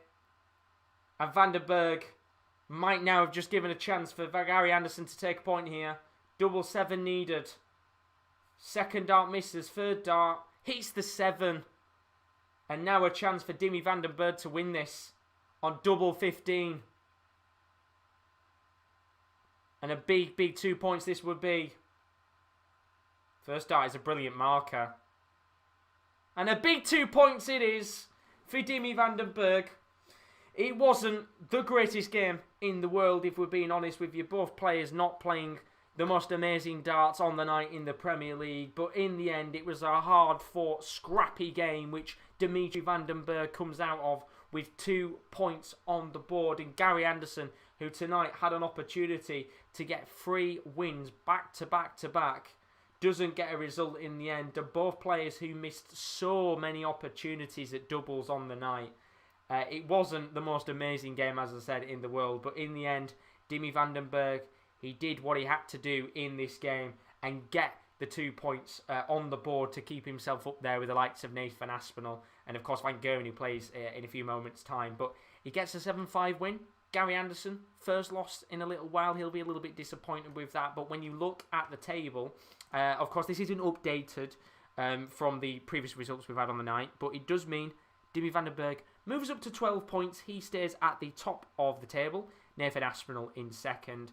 And Gary Anderson might potentially tonight drop into 7th place, depending on the result in James Wade's game, which is a little bit later on this evening. And talking about games later on this evening, this is the order of play. We've already had one game on the night, which was Rob Cross against Nathan Aspinall. That game ended 7-5 to the Asp. Good result for him on the night. We saw just a moment ago Gary Anderson 7-5 defeat to Van den Bergh, but coming up in a few moments' time, Michael van Gerwen takes on Jose de Souza. Going to be interested to see how Michael van Gerwen responds after a pretty shoddy performance, you have to admit, yesterday against Gary Anderson. Jose de Souza, of course, flying in this competition so far. James Wade, who for me has been the best player of the week. You have to admit, both games now played 105. Can he play similar tonight? He's up against Johnny Clayton, who hasn't won a game in the second batch of matches so far. And in the last game of the night, sees Peter Wright against Glen Durrant. If Peter Wright wins tonight, then Rob Cross is eliminated and Judgment Night means shit all because nobody's going down. But Glen Durrant could be a hero and get his first points of the season and keep Rob Cross' hopes and dreams alive. As Osti van Osterman's in the building. How are we doing, my friend? He's put evening all. Sorry I couldn't make it last night, mate. Never apologise. Hope you're all good as always. But yeah, they're the games so far this evening. Don't forget, if you are new to the stream, don't forget to leave a like and subscription on the channel if you are new. We don't just do darts content on this channel. We also cover a whole host of other sports, including football, F1, wrestling, NFL, and we just cover so many that it's worth staying around on the channel because we've got a whole load of content to come. We have actually got another stream going on tonight, which is on right now. It's the Bundesliga Goal Show. If you're a big fan of German football and maybe you want to check out everything that's going on in there, then do go over to that stream and quickly say hi to the boys. They're putting in a good shift tonight. But here's a look at some of the other content coming on the channel over the next few days. It's a busy week on the Sports Corner. Coming up on the Sports Corner this week, you are joining us as we speak for the Premier League of Darts night number 8. But if you are into your football, then you can join the rest of the Sports Corner team tonight. They'll be live with the Bundesliga Matchday 30 Goal Show, covering all of the games in Germany this evening. Tomorrow, we're back with the darts once again. The last night for the second batch of games, it's Judgment Night. Who is going to get relegated? We'll be live from 7:05 tomorrow. Friday morning A-League action sees Melbourne Victory taking on the Western Sydney Wanderers. That's live from 10 a.m. in the morning with Rowan. And then look at this for a clash in Ligue 1. Lyon takes on Lille. That could be a potential title decider. We're live on Sunday from 7:55 for that. And then Champions League, Real Madrid taking on Chelsea. The UCL is back. And that's all the action this week on the Sports Corner. So there's a look at the content to come on the channel over the next few days. As you could see, of course, we have got lots of action. The Champions League coming up in the next few days. That's going to be very exciting to see how that all goes down over the next week. Now we know it's on as well, which is very important because we have been sat here over the last few weeks thinking, are we actually going to get any Champions League football with everything going on in the world right now? But yeah, we've got, as I said, loads of streams going on. Very excited to see how it all goes down over the next few weeks in the world of football. But let's talk about that game a few moments ago that we watched between Gary Anderson and I nearly said Glen Durrant there for a second. He's not played Glen Durrant tonight. It was Dimitri van den Bergh. And I mean, again, it's one of those games where this will not be remembered. This will be a game that will be swept under the rug very quickly, and both players will forget about this and move on. But it wasn't a great game, was it, tonight? Let's be honest. Gary Anderson, again, another game where ultimately he's just not played to his greatest strengths. And I'm not going to lie, I think, in my personal opinion, it's another game tonight where Gary Anderson could have easily come out with 4 points out of the last 2 games. I don't think he'd be happy with how he's played. I think the game against Van Gerwen yesterday, he probably should have won it. And I think tonight, had his checkouts been better, he could have easily won this game against Dimitri van den Bergh. And when you look at both the stats of the players, Gary Anderson with a 91.16 average, the Flying Scotsman, not the greatest average in the world. Dimitri van den Bergh only averaging 87.28, which it's one of those where, look, he's very similar to the MVG Glen Durrant game. When Van den Bergh goes into the post-match press conference tonight and he's getting asked questions by the journalists, he will probably just sit there and say, look, I didn't play great tonight, but at the end of the day, I got the result, I got the 2 points, I'm sat top of the league, that's all that matters right now. I'll forget about this game, and whoever I've got tomorrow, I'll go in there with a completely different attitude, completely different mindset, and he'll go out there and do very well. Gary Anderson, again, he said in his post-match conferences, I don't know what darts I'm playing in right now. 1 minute the darts seem to be flying in. And I did think, when the game started, when he hit that first 180 with his first 3 darts, I thought, okay, this is setting the tone for the game. Gary Anderson's going to attack this match and try and go out there and get a result. And he tried his hardest, but when you're only getting 18.52% on checkouts, that's 5 out of 27 at doubles, it's just like what Johnny Clayton had a few days ago, where he was getting a pretty decent average, but he just couldn't check out. And no matter what your other opponent's averaging, if they've got a better checkout success, they're going to beat you even if they're averaging 40, 60, 80. Because you could sit there having so many opportunities checking out on tops and double tens and stuff. And we saw when the double one opportunities came, both players ridiculously struggled for a large bit of the match to try and get the checkouts. If your opponent is getting higher checkout successes, they're just going to swamp all over you, depending on no matter what the average is. Van den Bergh tonight could have averaged 70, could have had a 50% checkout success, and probably still would have won the match had Gary Anderson still played with a 91 average. But at the end of the day, I think both players, they know they're safe now, so the worries of going into Judgment Night can be lost and forgotten about. They don't have to sit there and worry. Van den Bergh was never going to be in there anyway. He's been fine. He'll be thinking about the top 4. Gary Anderson might have had a few little doubts in his head. You know what Gary's like. He's, I wouldn't say he's a pessimist, but I think maybe in the back of his head he'll be looking and thinking, oh, I could have been in there with a shout. But they're both, at the end of the day, they're both safe. They're both looking for the top 4. They can go to tomorrow's games and forget about this match overall and not have to worry about it again. And we'll forget about that match and we'll move on to the next one, because it's game number 3 of the night now. And this, I'm hoping, for me, fingers crossed, touch wood, is the game of the night. I really hope that this is the game of the night. I would love, and I know I'm going to be going on here with a Kevin Keegan rant, but I would love it tonight if Michael van Gerwen was to turn up in this game and was to play out a 100+ average, to go out there and put in a quality performance, because these are the types of games that get me excited. When I wake up in the morning, or after I've done these streams and I look at tomorrow's games and really sit down and think about everything.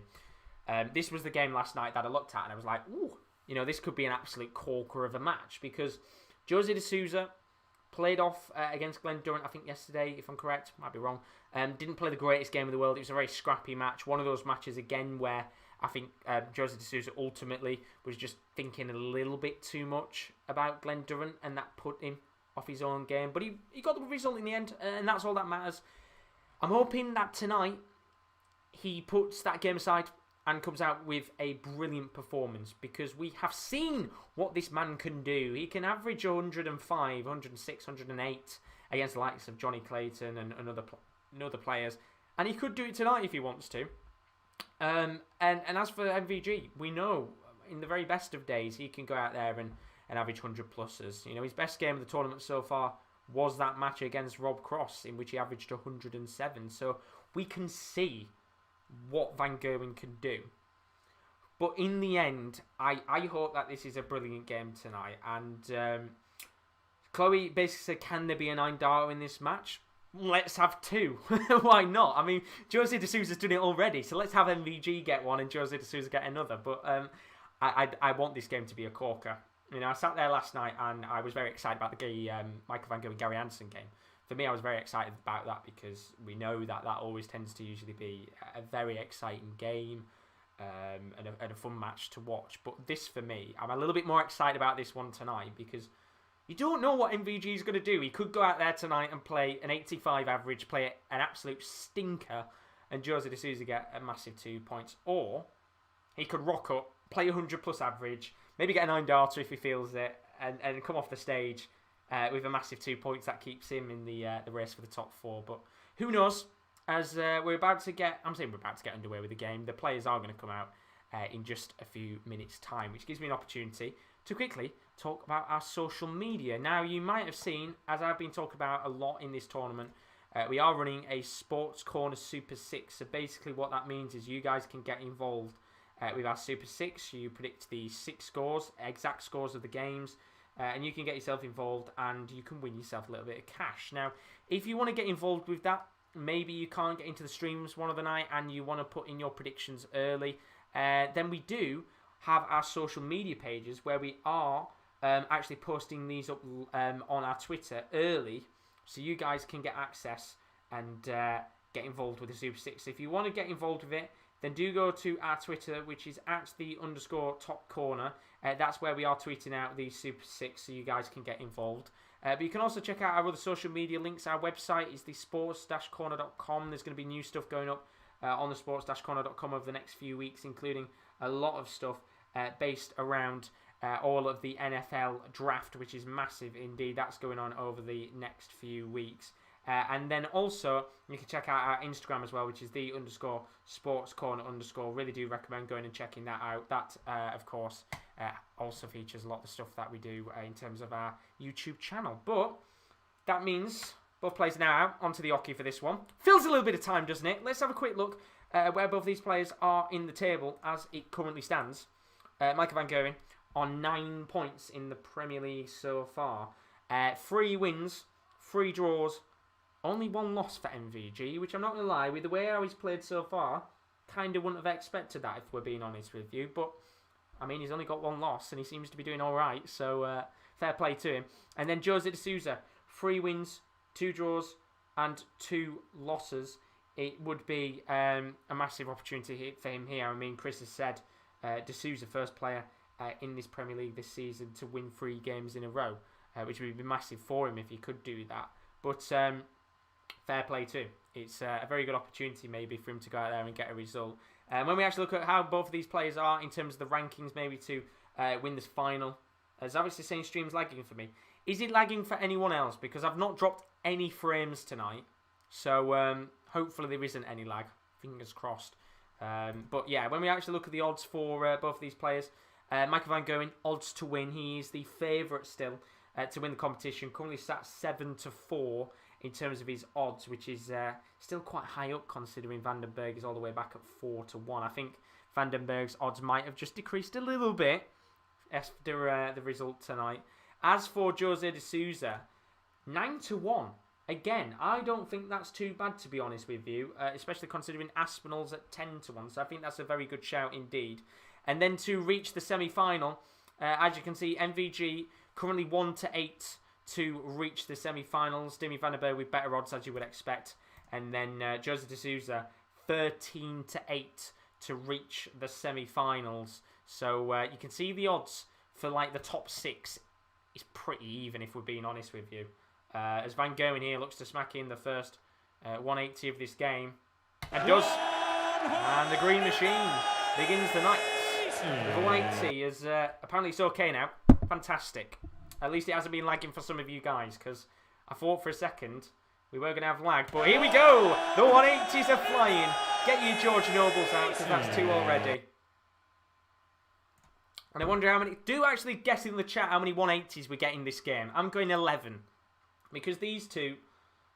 Usually, MVG would smash in a lot of 180s, but when you actually look at the stats of how many 180s he's bagged in the tournament so far, I think he's sat second bottom for 180s in the tournament, which is what you wouldn't expect from him. But a chance here for a 125 checkout. Oh, that is brilliant. That is brilliant. What about that? What a showman. Outer bull. How dare you do that, MVG? A 125 finish. That is sensational. But Jose de Souza responds with a 180. Here we go. This is the game we wanted. That's 3 180s in this match. And this should be a corker. As Oliver's predicting 9, Chloe's predicting 13, and I did see Tony Walker saying he wants all 10 players to hit 9 darts, which would be awesome if we could have that. As apparently Man City have equalised. Foden 1-1, which is seems to be the man who's banging in the goals for Man City left, right and centre right now. But 130 average right now for Jose de Souza. 109 for Van Gerwen. Let's hope the boys keep it up to the extent that they are right now. Chance here maybe for de Souza to get himself into a good checkout territory, which he does. He's down to 46 here with MVG back at 3-4-6. So might be a chance here for Jose de Souza to make it 1-1 as MVG smacks in the 4th 180. We're only 2 legs in, boys and girls. And 4 180s won already. For double 16 for de Souza. 1 dart at double 8s. Which he takes, and he's 1-1. And game on in this fantastic start. Let's hope it gets better. And that this game tonight just brings out the best in MVG. That's what we want. And it's a very exciting game, isn't it? Just one of those matches where, with the way Jose de Souza's playing right now, he can do anything. As he gets himself down to 380 after 3 darts. And so far, both legs have been won by 12 darts. So if that's the way that this game is going to go, I'm all for it. As Van Gerwen averages 105, Jose de Souza averages 119 to start off in this early section of the match. We all thought last night it was going to be an El Clasico between Gary Anderson and Michael van Gerwen. Maybe this is the El Clasico as MVG smacks in the 5th 180 of this game. It's come to life. And here we go. This is what we want. No doubt, if there were fans in the stadium, wherever this would have been for night 8, I think the fans would have been absolutely bonkers for the first 3 legs of this match. So Jose de Souza at 163. MVG back at 204. Going to get himself 125 MVG to leave 79. Jose de Souza going to have to get a few trebles here. And get himself down. Gets treble 20. Gets another one. And obviously not going to be able to go for 180 because he's at 163. But he gets himself down to tops. But will he have a chance here? Because MVG, treble 19, double 11. Gets treble 19, 2 darts to double 11, and he only needs the 2 darts to do it. He's 2-1, and he's looking lively tonight, the Green Machine. We haven't seen this for a while. That emotion. We've had a lot of the screaming and shouting from MVG over the last few weeks, but he seems really focused in this game tonight as Jose de Souza looks to respond with a 180 and does. And that's another one in this game. As Van Gerwen might hit a 180 of his own here, and doesn't. He gets 140. We've had 6 maximums in 4 legs. What a start to the game. Sadly, no 9-darter opportunity, although I've got a feeling we're going to see one from Jose de Souza tonight. Not a 9-darter, but a chance at the least. But brilliant start to this game. This could be one of the games where, at the end of the match, we might be saying, if you're maybe new to darts, this is one of these matches where you want to, maybe if you're somebody who's getting into darts, this would be the type of match you'd want to watch to get into it, as Jose de Souza gets to 140. He's still averaging 119 in this game. MVG averaging 110, and Tony says Shrek looks to be back. Well, He's going to have to play to a high standard tonight, because if he doesn't, Jose de Souza will absolutely rip him apart here with how he's playing. But I love this. Don't you just love games like this? I know it's only 4 legs in, but when you get moments like this in darts, you just have to sit back and appreciate how bloody good some of these players are. There's a chance here for a 164 checkout, which MVG's not going to get. So a chance for de Souza to make it 2-2 with a checkout of 66. Treble 10, double 18 for 2 all in this game. Gets 10. So he could go 16 and tops. He's going to go 20 and double 18. And he gets it. And it's 2-2. And we have a game on our hands. As Arthur Bushby is coming to say Leeds United best team in England. I hope you guys do get Europa Conference League. Or some European football at least. Living in Leeds as well. I'd love to one day go to a Leeds game. As a passionate football fan, as you guys know. As a very passionate fan, I do want to go around the stadiums and experience some matches at different clubs. Leeds is one of them. As both players are averaging 111 in this game. MVG at 227. De Souza at 404. And De Souza really needs a few trebles on the board here, which he's not going to get. Only gets 100 to leave himself at 304. So a chance here for MVG maybe to just get a foothold of this leg and make it 3-2. He's going to switch for treble 19s and gets 2 of them. He's down to 96 after hitting treble 19, treble 18, 20. As Arthur says, Gary let me down 2 nights running. I'm guessing he got a bet on tonight.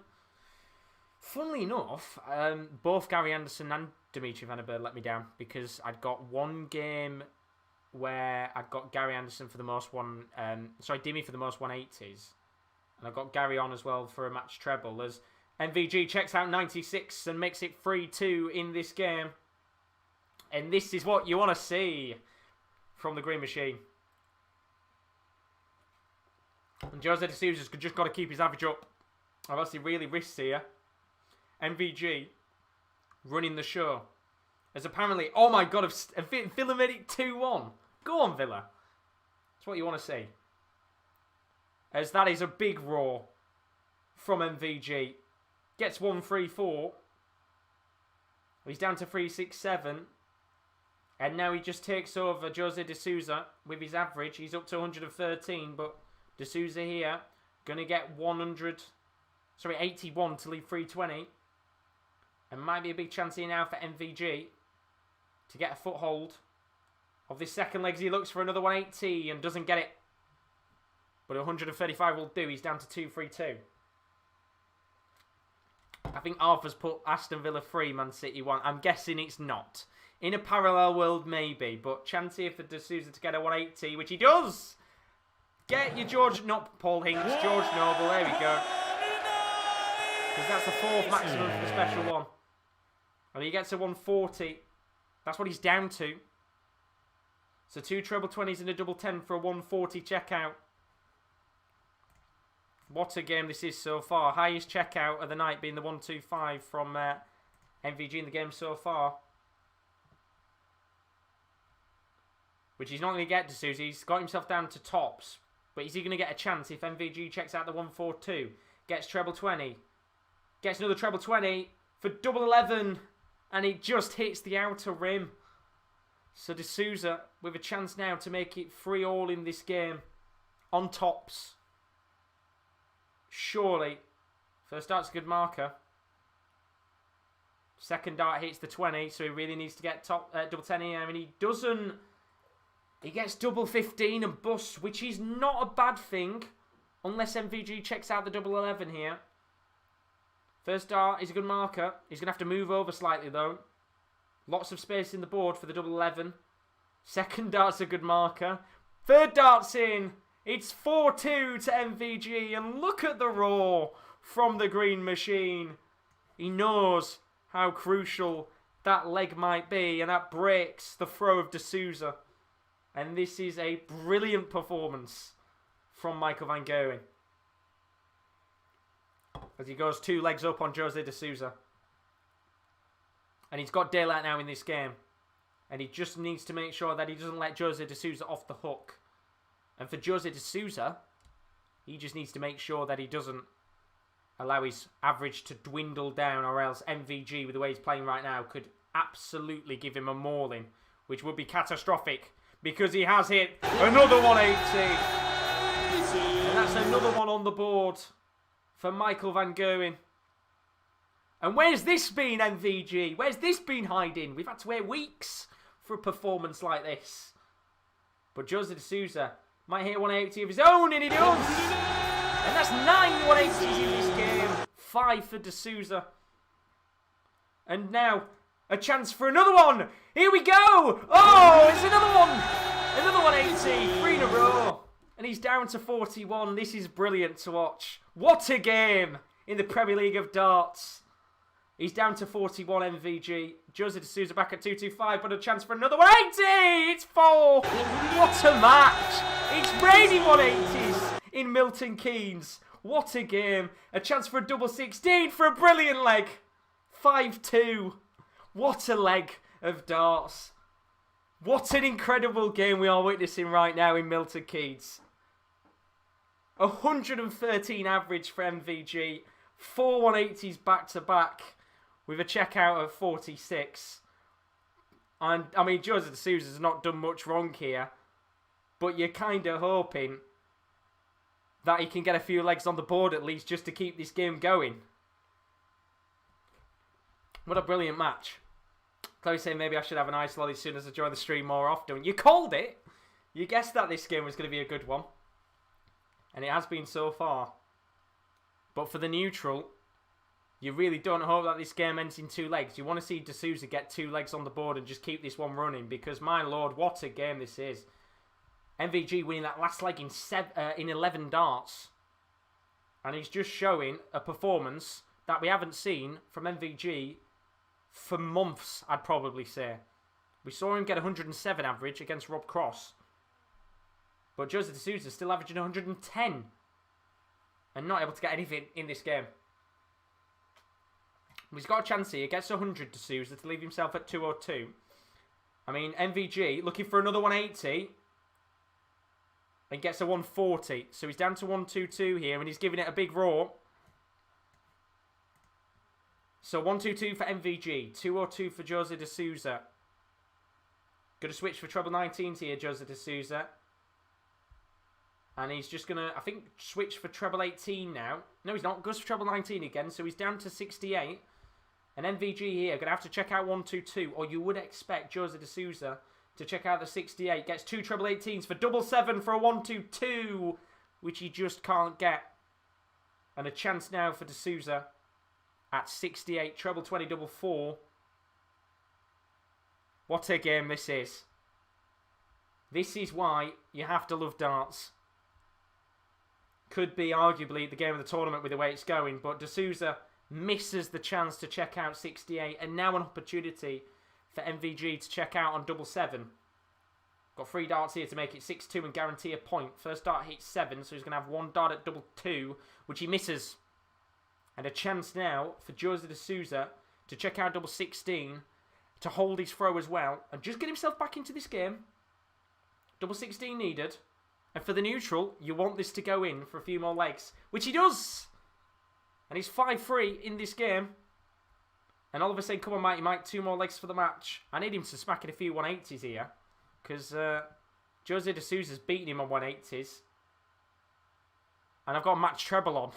And he's technically winning it right now. I need him to hit 2 180s. I need to hope that Jose de Souza doesn't hit any more. But what a game.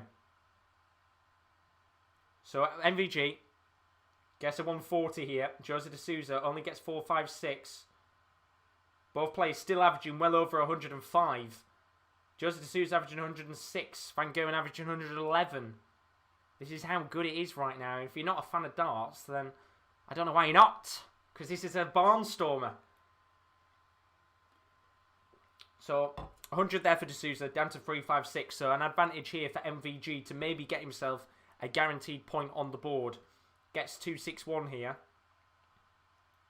I mean, a 140 would do him some good. Gets a treble 20. Gets another one. Oh, go on. Oh, yes, another one. Another 180 in the game.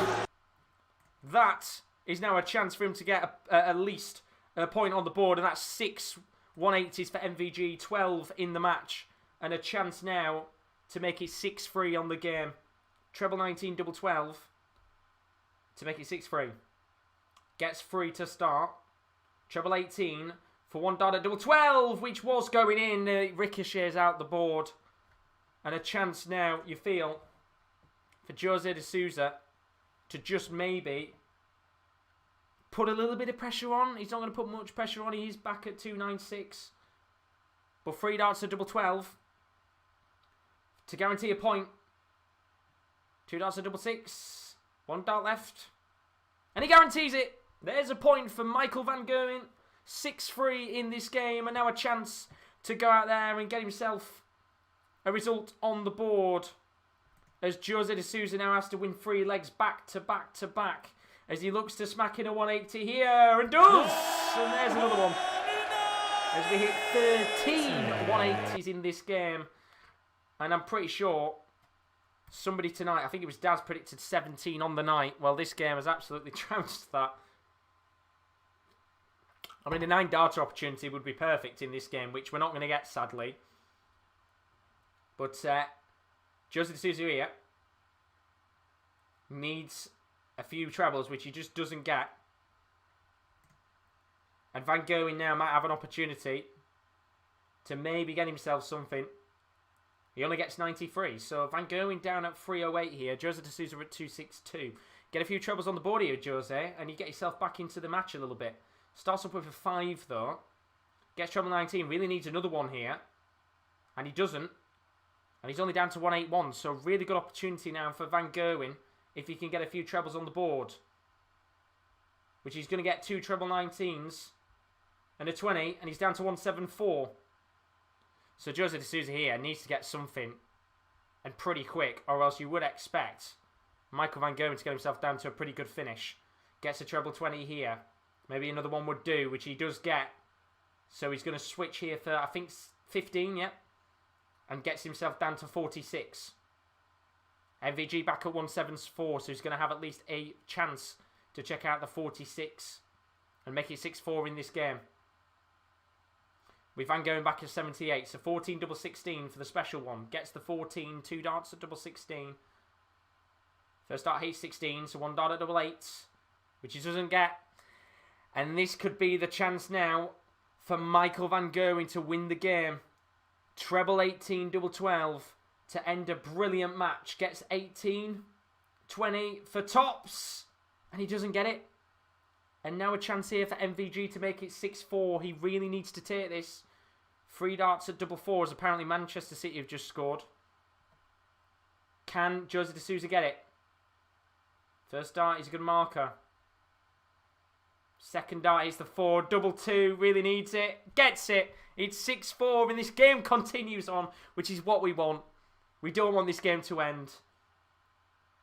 As Michael van Gerwen only starts off with 60 here. So this could already be an advantage to Jose de Souza if he can get a few trebles on the board.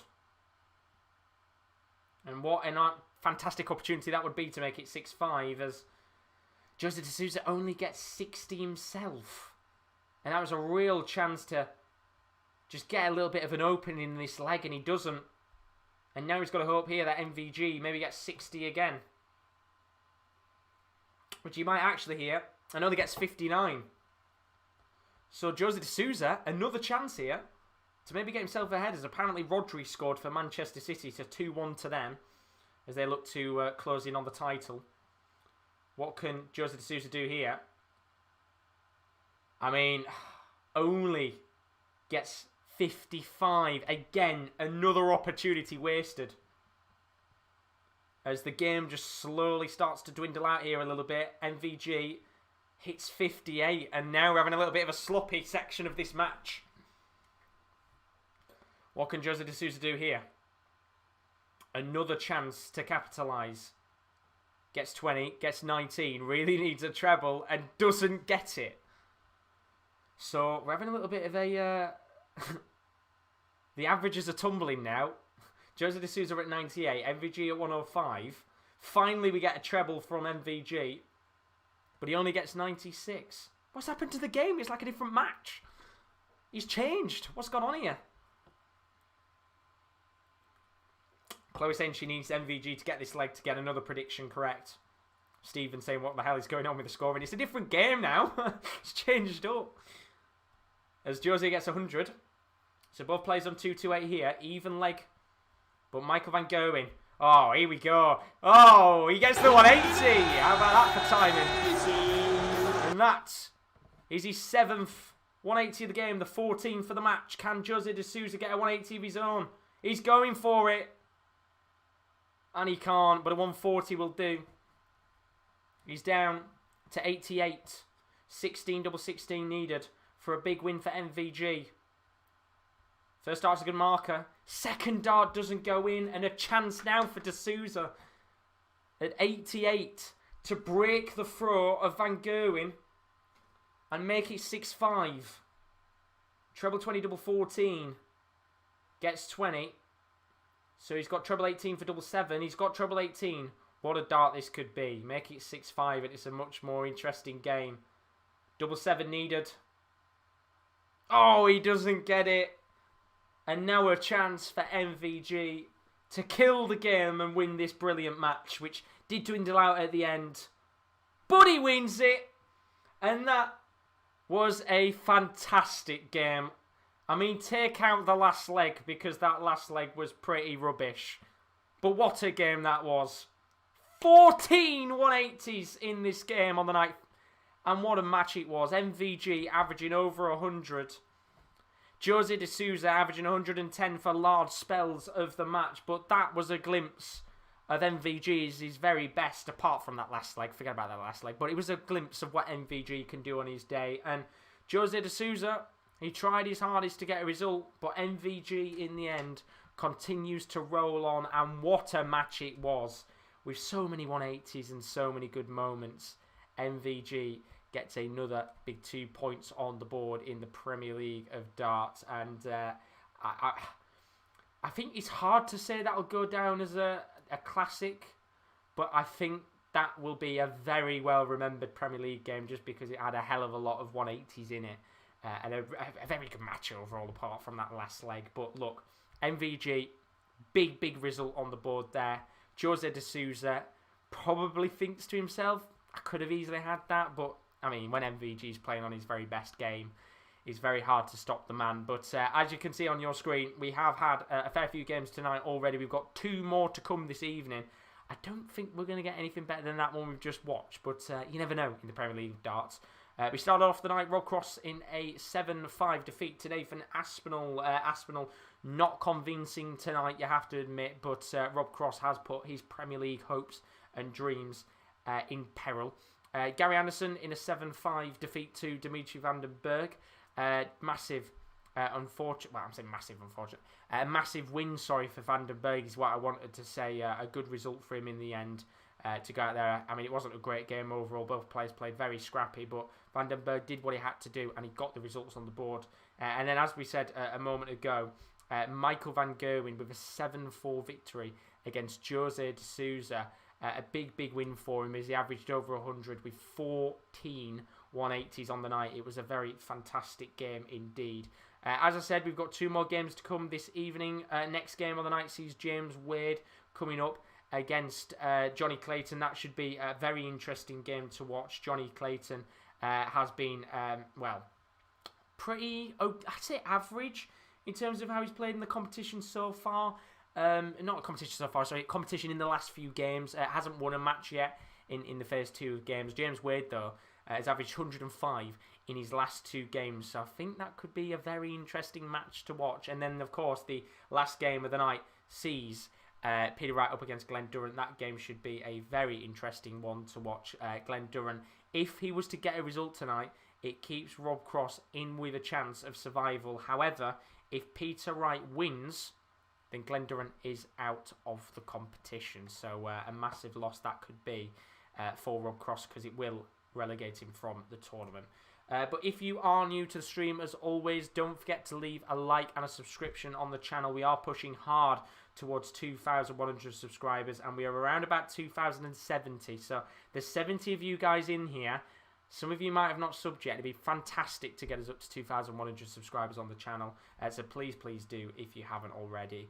We are covering the entirety of the Premier League of Darts on the channel, and I'm probably proud to say that I am probably one of the only people out there doing a watch-along in the darting community right now. But as you can see, this is how the Premier League of Darts is panning out over the next few weeks. We've got, obviously, the rest of the games tonight, and then tomorrow is Judgment Night. However, that's not really going to mean much if Rob Cross is relegated, because there will be nothing to fight for in terms of that. But we'll have a 2-week break after Thursday.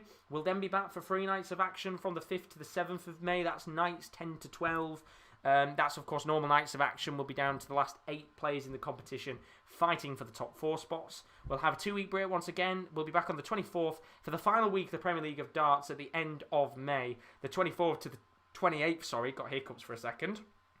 28th of May being playoffs night, in which we will find out who the victor is in the Premier League, because we are going to have a new champion with Glen Durrant relegated from the competition. So that's going to be very exciting to see what goes on there in the next few weeks, and especially who's going to be lifting the trophy by the end of May. But we haven't just got the Premier League of Darts on the channel over the next few weeks. We've got a whole host of other content, and as you might have seen as you've come onto our channel tonight, we have got another live stream that is going on right now as we speak. The rest of the Sports Corner team, they're live covering the Bundesliga match day 30. All the games live as we speak on the channel. Some brilliant games tonight, by the way. One of the games is currently free too, with about, I think, half an hour left to go. So it should be interesting to see how that goes down. So if you do want to check that out, that is available on our YouTube channel right now. But here's a little look at some of the other content on the Sports Corner to come over the next few weeks, or days at the very least. Coming up on the Sports Corner this week, you are joining us as we speak for the Premier League of Darts night number 8. But if you are into your football, then you can join the rest of the Sports Corner team tonight. They'll be live with the Bundesliga Match Day 30 goal show, covering all of the games in Germany this evening. Tomorrow, we're back with the darts once again. The last night for the second batch of games, it's Judgment Night. Who is going to get relegated will be live from 7:05 tomorrow. Friday morning A-League action sees Melbourne Victory taking on the Western Sydney Wanderers. That's live from 10 AM in the morning with Rowan. And then look at this for a clash in Ligue 1. Lyon takes on Lille. That could be a potential title decider. We're live on Sunday from 7:55 for that. And then Champions League, Real Madrid taking on Chelsea. The UCL is back. And that's all the action this week on the Sports Corner. So there's a look at the content to come on the Sports Corner over the next few weeks, or days at the very least. As you can see, lots of footballing content to come. We've got the big Liga clash at the weekend between Lille and Lyon. We've also got the Champions League next week. That's on Tuesday, Wednesday. We'll have the Europa League as well. That's on Thursday. So do keep your eyes out for all that content to come. We still have a few watch-alongs which we will be announcing over the next few days. We're just trying to sort out what's going to be going on the channel over the weekend, of course, when the darts does finish tomorrow night. Sadly, we've got 2 weeks break after that, so even longer to wait before we get back into the Premier League action. But without further ado, let's talk about that game, because wow, I mean, that is up there certainly for game of the tournament between Michael van Gerwen and Jose de Souza. And it was just a shame that just that last leg really kind of, it killed, I'm not going to say it killed it off, but as an overall performance for a classic, a little bit disappointing with how it ended there. The averages just dwindled down a little bit, but look, it doesn't take away from the fact that we had 14 180s in this game. 14. And both players with high averages indeed. Michael van Gerwen with a 104.72 average. And unfortunately for de Souza, he was averaging around about 110 for a large spell of the game. But in the end, with the last leg and his average just slowly dwindled in the last 2 or 3 legs, his average eventually ended up at 98.69. And in terms of the checkout stats, 35% for Michael van Gerwen on doubles. That's 7 out of 20, which, look, on other days you might look at that stat and you might think to yourself, that's not good enough. You've got to do a little bit better. But in the end, I mean, it's much better than what he was getting in the last 2 games against Durrant and Gary Anderson. As for Jose de Souza, 30.77% on doubles. That's 4 out of 13. He'll be a little bit disappointed tonight that he maybe didn't go out there and get a point or 2 points, because on another day, with the way he was playing for large parts of that match, he would have gone out there and won it. And I think we have seen times where he's averaged 107, 108, and we would have gone out there and got a fantastic match for Jose de Souza. But this time it wasn't to be, and unfortunately for him, he just wasn't able to get a result. And 14 180s. Let's not forget, I think we were looking yesterday, Michael van Gerwen had only hit 12 last night, so he pretty much hit half of his 180s in that game. But in terms of how the table stands, Michael van Gerwen moves up into second place. His legs difference is the difference between him and Aspinall, 1 leg separating them. Jose de Souza in 6th place, he's on 8 points. I mean, it could be very interesting tonight with how the rest of the league pans out if James Wade and Peter Wright can get results, because then everybody will be on 8 points and above. Of course, that would mean Rob Cross will be relegated as well. So that would be very unfortunate for him. But next game coming up in a moment is going to see Johnny Clayton up against James Wade. And again, I'm very excited for this game, because with the way that James Wade has played in the tournament so far, especially over the last week, he could be very, very tough to play against. And Johnny Clayton might be a little bit worried about this one, because 2 games without a win now. If he goes 3 games without a win, you can see how the table can change very, very quickly. And as I said, we will go on to that game in just a moment's time. But don't forget, you can check out our social media links. We are doing the Super 6 throughout the entirety of the Premier League. Our entries for today closed at 7:25. So if you didn't put any entries in before that, then unfortunately you're not part of it tonight. But if you do want to take part in it, then I would highly recommend checking out our Twitter. It is at _top corner. That is where we, of course, tweet out everything that is going on with the Premier League and our Super 6. And you can get involved with that. Put your predictions in early and get yourself into this tournament, which is currently, the cash prize was 15 quid. That now has changed. It will be £20 tomorrow, as I believe no one has won tonight. So again, it's going to be another opportunity for everybody to go out there and maybe try and win some cash on the last night of action. So do check out our Twitter. You can also check out our website, which is the sports-corner.com. Do go and check that out. Honestly, not much content on there right now, but that will change. We're going to have a lot of NFL content going up over the next few weeks. So if you're a big fan of the NFL, then please do go and check that out. And then Instagram. Our Instagram is the _sports corner _ just like our Twitter. We always post on there when we are streaming and what we're streaming. So I do highly recommend going and checking that out, because that will give you a good idea of what's to come on the channel over the next few days and weeks. So that is the Michael van Gerwen Jose de Souza game done and dusted. It's time to move on to our penultimate game of the night, which, as it currently stands, is a very big one, because James Wade, who might be not worried about relegation, I think the fact that Rob Cross lost tonight was a massive weight off James Wade's shoulder, or else if he won, then it would have been a completely different story overall. But James Wade will be hoping he can go out there and get a result tonight, because, look, if he can go out there and get another win on the board, that's massive. It was only about 2 or 3 days ago we were sat there basically saying James Wade is in the fight for survival, but he can go from being in the fight for survival to being in the fight for the top 4 once again. And I know he was saying in his press conference last night in the post-match that he didn't feel like he played well in yesterday's game, which is mad, because he averaged 105 and he played fantastically well. But ultimately, if he can keep going on with the way that he has been in the last 2 nights, then Johnny Clayton's going to have a tough task, which is why I'm backing Wade to win this. I'm going to back Wade to win this 7-5. I mean, you can see tonight all the games have been very, very close indeed. It's not been the shortest of nights, I think is the best way to put it. All of the games have pretty much nearly gone the length. And in fact, I'm just going back to look at my prediction for the actual scores tonight, just to see what it would have been. And in the end, my prediction is mad. My predictions would have been right as it stands. I put 13,000 to 1 Acheron. I lost the first one. I predicted 7-4 Aspinall, 7-5 Vandenberg, 7-4 Van Gerwen. I actually predicted 7-5 Johnny Clayton, which I actually regret doing now, and then 7-2 Peter Wright. That would have, of course, returned back 13 grand had it come in, but First one lost on the night. So I am going to go with James Wade. I think Wade's going to win this. I think he's played fantastically well.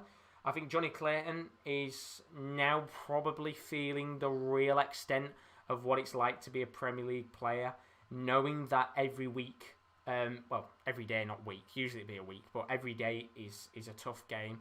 And the instant minute you lose form in this competition, especially with how it's set out right now, it's very, very easy to find yourself, you could win 3 games in a row and then you can instantly lose the next 3 on the bounce. That's the way that the Premier League is, and especially this season with how it's been. And I'll get up the table, actually. Of course, this isn't updated from the games tonight, but you can see with a lot of the players that results do tend to come in batches.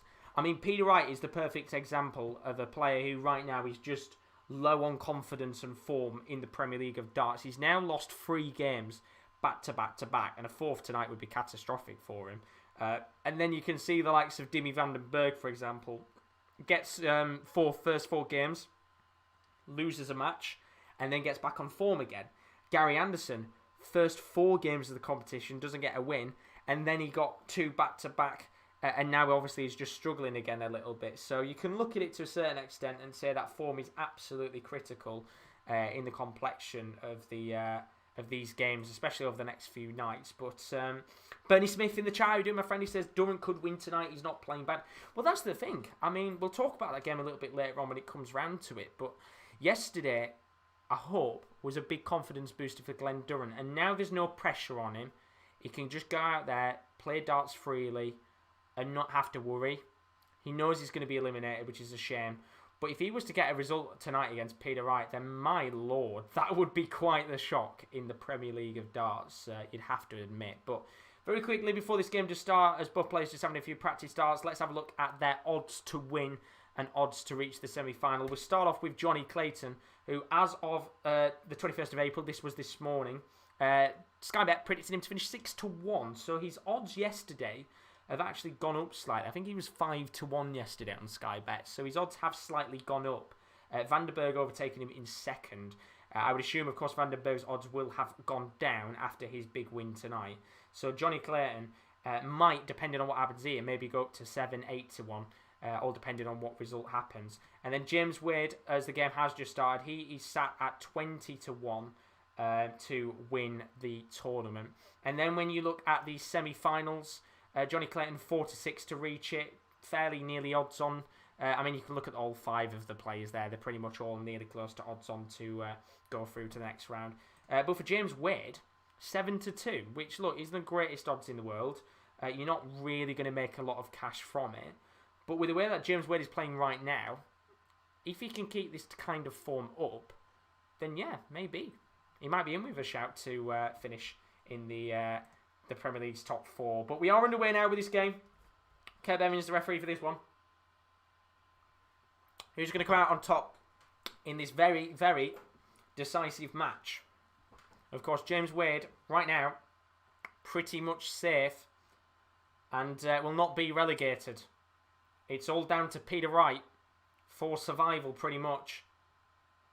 But can Johnny Clayton get a result on the board and get a win? Because it has been a few games now where Johnny Clayton's not got anything, as there's a chance here for a 1-1 free check out on tops for James Wade, which he just doesn't get, hits the outer rim of the double 20, but he will be coming back with Johnny Clayton back at 2-6-1. So a nice early opportunity here for James Wade to just get a little foothold in this game. And something he has done very well in the last few nights is just making sure that his opponent doesn't get ahead of him.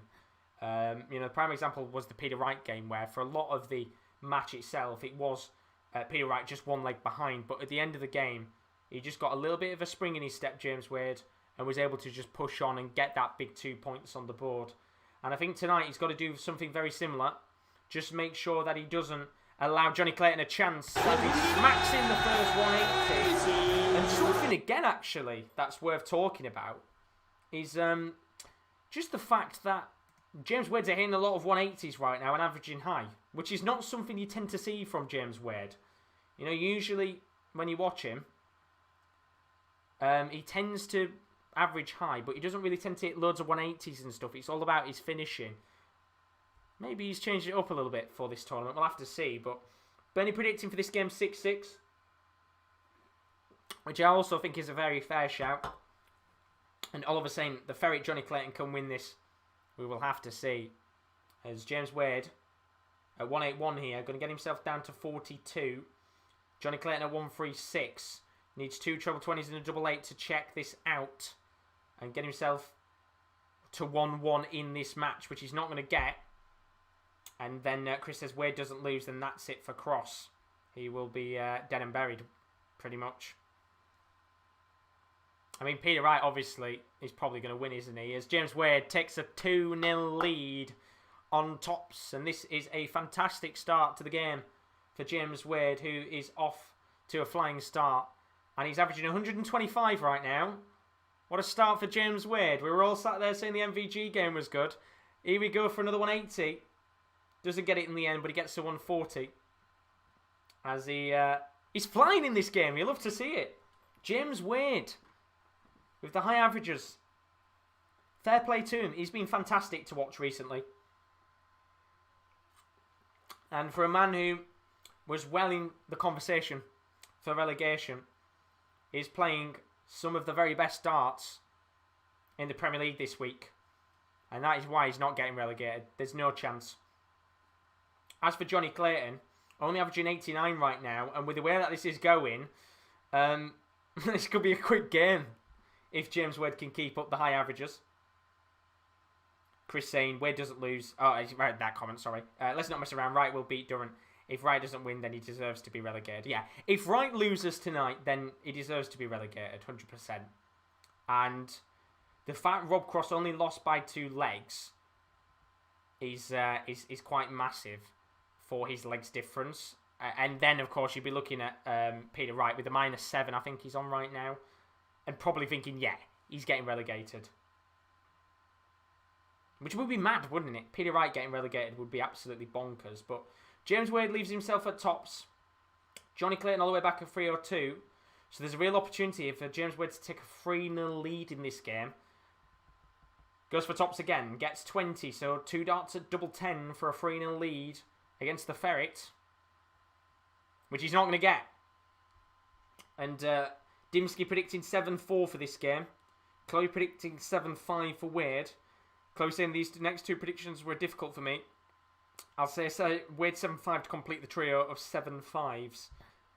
Let's see if that happens, because right now, you just feel like James Wade could go 3-0 up here, but he needs to check out double 10. He gets 10, so he's got 1 dart, double 5, and he doesn't get it. This isn't James Wade. What is this? Might have been averaging 120 a few minutes ago, but he's having to go on a trip around the board right now. Chance here for Clayton to make it 2-1. Which he's not going to check out on bull here. So James Wade might now finally be able to check out double 5 to make it 3-0. Gets 5, so he's going to have 1 dart here at double 2. Surely. Yes, 3-0. There we go. And there's a cheer from James Wade. You know when he's taking the piss, James Wade. The hands were up in the air there. Took him a little while to check out, but he got there in the end. And look, 3-0 now to James Wade. I mean, if you're watching along, you can see his reaction. Not good there, was it, from Wade? But Johnny Clayton here is going to have to get a leg and quick.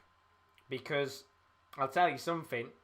If James Wade makes this 4-0, as there's a chance for a 180 from Johnny Clayton, which is what he gets.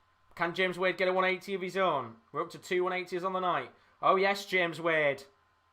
Oh yes.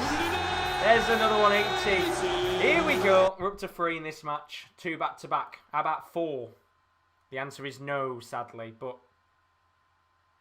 he's hitting the 180s in pretty fine style. Johnny Clayton down to 81 here. James Wade needs to get a few trebles on the board, which he does, and very well. Only gets 85, which will put him down to 136. But look, a man of Wade's quality, anything between 100 and 160, 170, this man can check out. Whereas Bull Was the check out there for Clayton on 81. Doesn't get it. So a chance now for James Wade here on 2 treble 20s double 8, which he's not going to get. So Johnny Clayton will be coming back here with 2 darts at double 8 for 25. And to just get himself a leg in the match. And a chance to get back into this game. 2 darts at double 8s. And he gets it. And it's 3-1 in this game. And that is perfect for Johnny Clayton. As the pressure was beginning to heave on the Welshman, he just gets himself that all-important leg on the board. And that will give him the confidence to try and get back into this match, because he's not played well so far. And when you actually look, in the first 5 legs, Johnny Clayton averaging 91.74. James Wade averaging 106. And in terms of the checkout percentage, Johnny Clayton's is actually higher, but he's only had 3 opportunities in the game so far. I think James Wade has had 17, so a lot of opportunities for James Wade already. But that's because he has been getting a lot of trebles on the board to get him down to the lower scores, as he's at 2-2-1 here, James Wade. Looking to maybe get a 180 here, which would be perfect for him. He doesn't, but a 140 will do. He's down to 81. And with Clayton back at 3-4-2 here, you just feel like this might be another chance for him to go out there and get himself a 3-leg advantage. So treble 19, double 12 needed. Gets 19, James Wade. Just takes a moment to step back and rethink where he's going to go. Goes treble 14, double 10 for an 81 checkout, which he doesn't get. But he will be coming back, as Johnny Clayton is back at 2-2. And a chance here maybe to go 4-1 up. So 140 for Clayton there. James Wade here just needs to make sure he didn't do what he did last time and check out the double 10. First dart misses. Second dart misses, but both very good markers. And he uses it very well. It's 4-1 in the game. And there's a little fist pump there from James Wade. Brilliant work from him there. The 2 darts just in that double, I think, the double, I can't remember what double he went for there. I've literally just had a mind blank for a second. But I think it was the double 15 there for the second. Very, very well worked. Just used, it was double 18, remembered it. Just had a mind blank for a second there. Used the 2 darts very, very well to get it into the bed. And ultimately in the end, he does of course make it 4-1 in this match, as I had a complete mind blank for a second there. I don't know what happened. Chance for a 180 though here for James Wade, which would be a real good confidence booster to maybe make it 5-1. He's just thinking about where to go here. He goes for it and only gets a 140. But that will do. He's at 2-2-7 here. As Chris says, MVG be loving Wright getting relegated, with what Wright been saying about MVG. He would. He'd love it. Especially with the performance he's put in tonight. So Johnny Clayton at 168. Wade just 1 point ahead at 167. And a chance here for Clayton, 128. Treble 18, treble 14, double 16. He's not going to get it in the end unless he gets treble 20 bull. Which he doesn't get the treble 20, so no checkout. And Wade with a chance here to check out the 167, which would be the highest checkout of the tournament, which he's not going to get. And now a chance for Johnny Clayton to make it 4-2 on double 18. And if he can get himself 2 legs in between, which he does, that will make things a little bit interesting in this game as it goes to 4-2 and he looks to get himself back into this match. I mean, James Wade, as it stands, still averaging over 100, 102.9. Johnny Clayton's average, however, just slowly improving as the game goes on. He's getting around about the 100 mark now. In fact, he's at 99 bang on as it stands. So he's still got time, you feel, Johnny Clayton, to get into this game. And you feel like here that at any moment, Johnny Clayton can just explode in this game and get himself into it. But we'll have to see. As Daz has asked, what darts do you think Peter Wright will use tonight? Daz saying, I think he will be Springy or World Championship darts. I think he'll go for the Springy darts that he was using. I think they were the ones that he was using in his last 2 games, where he averaged 105. And I think he should go back to them, because he played very, very well with them. Really well with them. And I would have thought he would have continued on with them, but he changed his decision, which is just a Peter Wright thing. But look, at the end of the day, I think he'll go back to him again, if I'm being honest with you. So, James Wade now with a chance to make it 5-2 here. He's down to double 4. Clayton back at 186, so he's going to have at least 3 darts to get a guaranteed point on the board. And my lord, Johnny Clayton must be worried now. Not a great start at all, as first dart is wayward of the double 4. But the second dart isn't. And it's 5-2 from James Wade. And now he finds himself just 1 leg away from a guaranteed point. And James Wade tonight is playing brilliantly once again. And as I said before, for me, I feel this week he's playing the best darts. The best consecutive darts, I think is the best way to put it. The last 3 nights has been fantastic. Averaging over 100 in all 3 games. And he's on course to average 100 again tonight. And maybe even get a good comprehensive result against Johnny Clayton. As Chris says, Peter Wright should have his own dart shop. Sell the darts he's used, even dartboards he changes every day. He'd probably have a bigger shop than some of the dart shops in the UK. The amount of darts he uses. I mean, he could like have a darts museum, a darts mansion or something like that, just full of darts. It's crazy. I'd love to ask him how many darts does he think he's used in his entire career. Because my lord, whoever makes his prototypes for his darts and stuff, he's a busy man. He's a very busy man. As both players are averaging 100 here. 102.2 for James Wade. Johnny Clayton just under the 100. 99.79. But now he's averaging 100. Although saying that, he hits 1. So he gets here 159 Johnny Clayton. Wade at 241. As the gin is kicking in now. How long have we been live for? It's been a long night tonight, hasn't it? I'm saying a long night, but we've only been live for 2.5 hours. I think it's... a lot of the games have gone not all the way, but a lot of the games have had most of the legs in them, so... We've still got one more game to come here, but chance to make it 6-2. Treble 19, 1 dart at double 12 for a guaranteed point, which is what Wade gets. This is brilliant from James Wade. 6-2 to James Wade. And now Johnny Clayton has got to win 4 legs on the bounce, or else he will be having another game, the 3rd game in a row where he's not won. And that will be catastrophic to Johnny Clayton. As Chris says, do you think it's now finally affecting Wright's performances, the changing of darts all the time? I mean, that's an interesting question. I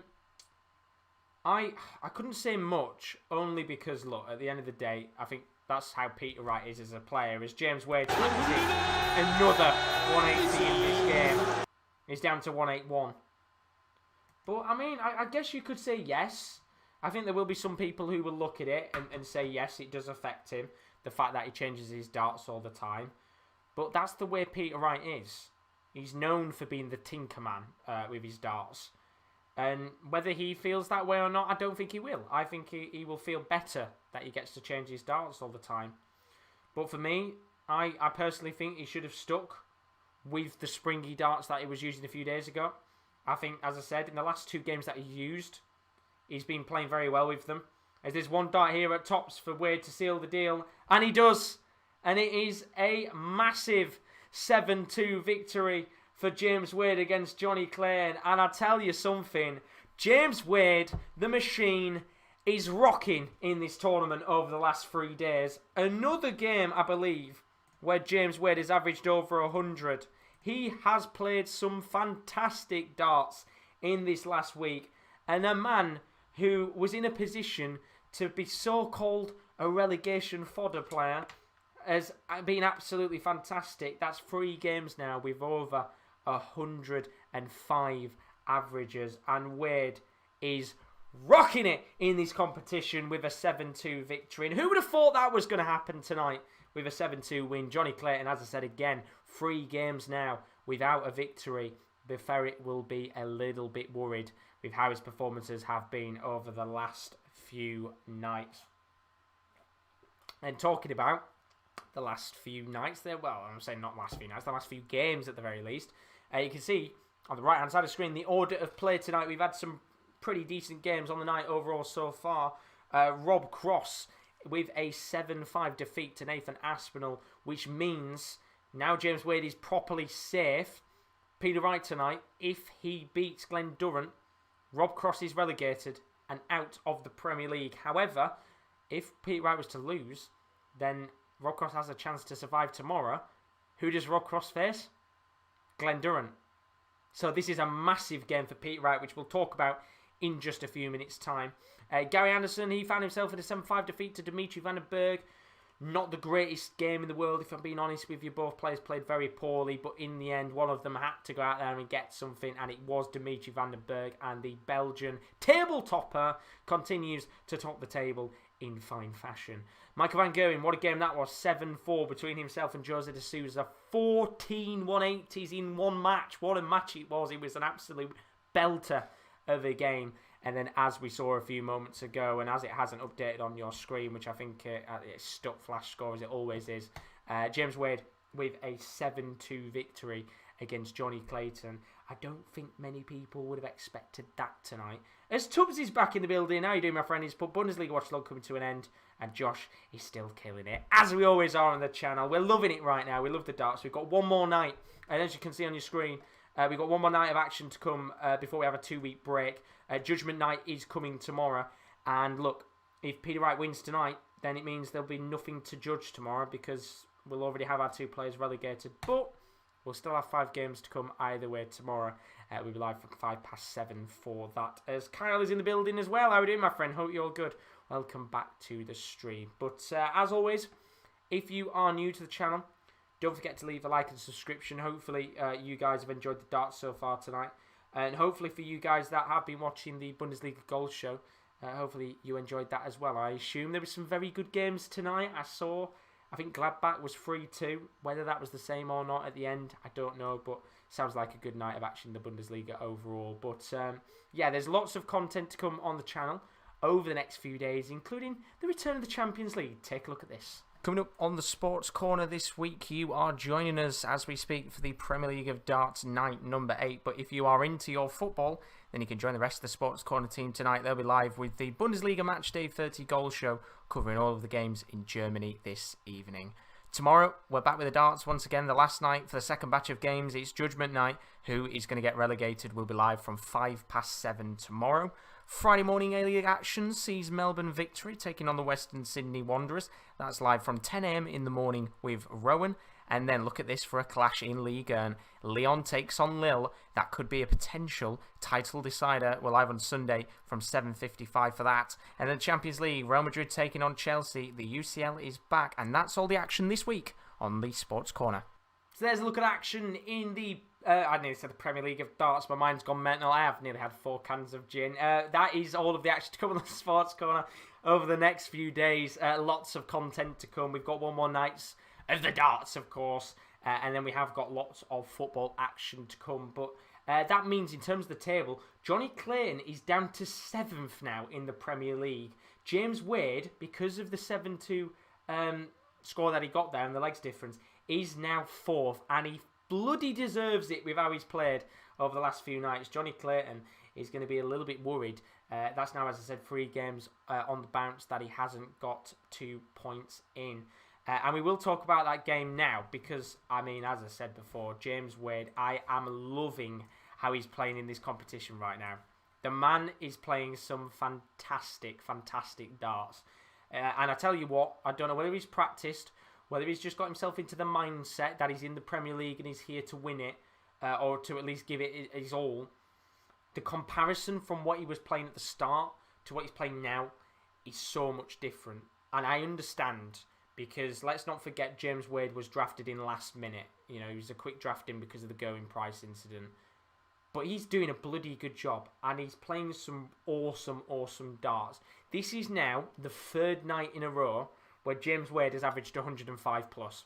In fact, he averaged 105.29 in that game.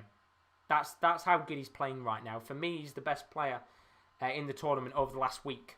And looking at the actual stats themselves, you can see in the game, James Wade, 3 180s, not something he usually tends to hit. often. Only 35% on checkouts tonight, but to be honest with you, wasn't many opportunities for Clayton. In fact, Clayton only had 4 opportunities at doubles in the game. So he had 20 opportunities, James Wade. He took 7 of them with a 101 checkout. But just he's doing so good right now. So enjoyable to watch. And I just feel like James Wade, if he can keep going on with these performances, especially when we come back after the next break, he will definitely be up there fighting for the top 4. 100% will be fighting up there. You just know with a player of his quality, he's one of the only players where anything between 100 and 170, that man can take it out, no problem. In fact, he can probably take it out better than the likes of MVG and Anderson on the day because he's just so good at checking out. And Johnny Clayton tonight, 103.23 average, 50% on checkouts, but let's not forget he only had 4 opportunities at doubles with 180 on the board. Look, if you're Johnny Clayton, he's said multiple times in his post-match conferences that he's just happy to be here and to have a chance of participating in the Premier League. But I think in the back of his head, he must have been thinking a few nights ago, I can do this. I can get top 4. But as we've said so many times before in the past, that the Premier League is usually based on consistency. You know, when we have 17 nights over 17 weeks, you have to always be in a position to consistently go out there and win. However, because we're in such a shorter format, it's all about form rather than consistency.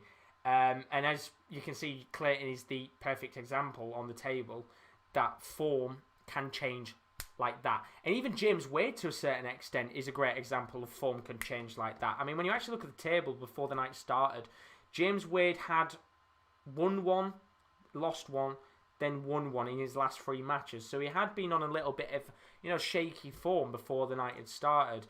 2 wins on the bounce now is absolutely massive for him. And you've just got to say, fair play to him.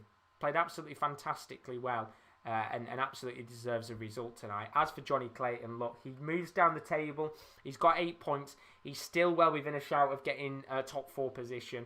And no doubt, because we've got so many more nights still to come, that we're going to see that top 4 change left, right and centre over the next few weeks, no doubt. But let's move on to the next game of the night now. And I'm just going to very quickly update the actual screen. So it's updated and it says 7-2 to James Wade. But this next game of the evening is a very, very imperative one in the complexion of the Premier League of darts. Now, we started off this, I nearly said this morning. We definitely didn't start this morning, or else I would have probably, I would have fell asleep by now. I'd be very tired. But we started off the night, is what I wanted to say, with Rob Cross 7-5 defeat to Nathan Aspinall. And that was a very, very catastrophic result indeed. But now he has to pray that if one man is going to do the business for him, one man, and it has to be Glen Durrant. If Peter Wright wins this game, doesn't matter about the leg difference, Rob Cross is out. And that means Judgment Night is, there's nothing to judge. Both players will be out, Durrant and Cross. However, if Glen Durrant was to win, that would be a great positive booster for Glen Durrant. And it would take Judgment Night to the last night. Peter Wright would have a massive task on his hands, because Rob Cross tomorrow comes up against Glen Durrant. And Peter Wright, if I'm correct, tomorrow comes up against Jose de Souza. Now, if I'm Peter Wright, I wouldn't be nervous about this game. I would just go out there and play the way that he has done for the last week. I wouldn't get wound up with the fact that he could be relegated. Or he just needs to make sure as well in the back of his head he's not thinking about other results elsewhere. But look, from what you guys are saying in the chat, and I think most people will go Peter Wright to win. You guys are putting in your predictions in the chat. And don't forget to put your predictions. And I'm going to read them all out now as we get ready for this game. Tubbs, how you doing, my friend? Oh, he's put let's go Wright. Hopefully he gets the win. Daz is going for a 7-2 Wright win.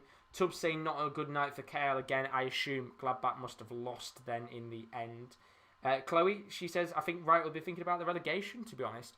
He's got to have it in the back of his mind. He has to have it in the back of his mind that he is in the risk of relegation, depending on what happens here with Glen Durrant. And I bloody hope Durrant goes out there and puts in a good performance tonight.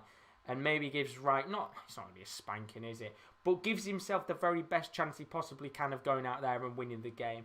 But Chloe, she's gone 7-5 Durrant, just to make it interesting for tomorrow. And so Durrant gets some points, which is what we would love to see. And look, he's playing for pride now, Durrant. He can just enjoy himself in this competition and appreciate that, look, he's probably not going to get many more chances in the Premier League of darts, especially next year. So enjoy it while you can. Enjoy it while you can. And then Chloe said, like we mentioned earlier, Durrant knows his fate. And Peter is under pressure to play well tonight, especially with his leg difference. I just want Durrant to win, to be honest. It would be painful for him to end the Premier League on no points. But she's changed the prediction. She's going 6-6 now, which still wouldn't be too bad. That would keep Peter Wright in the fight for tomorrow. And then Daz has changed his prediction. He's going 7-0 Wright, so he's changed it as well. He's going for an absolute mauling in this game. And look, we've seen it in the past, not just in darts, but in the world of football and stuff. Sometimes when teams or players are under pressure, they thrive. And this is a man who should thrive under pressure. He should go out there and he should spank Glen Durrant up and beat him 7-1, 7-2. And if he does, then, fair play to him. He's kept calm under some severe pressure and got a good result. But Glen Durrant, just go out there, enjoy your game and see what happens. Because you never know. We could be sat here in about half an hour's time saying that Peter Wright might be going into Judgment Night as a candidate to get relegated. But looking at your other comments as well, Tubbs is going 7-4 to Peter Wright. And then Daz says he thinks Jose will win tomorrow against Wright. And I agree too. I think it'll be one of those games where if he doesn't win tonight, I will back Jose to win. Carl as well, he says he's going to say 7-3 to Wright. Hope it comes true.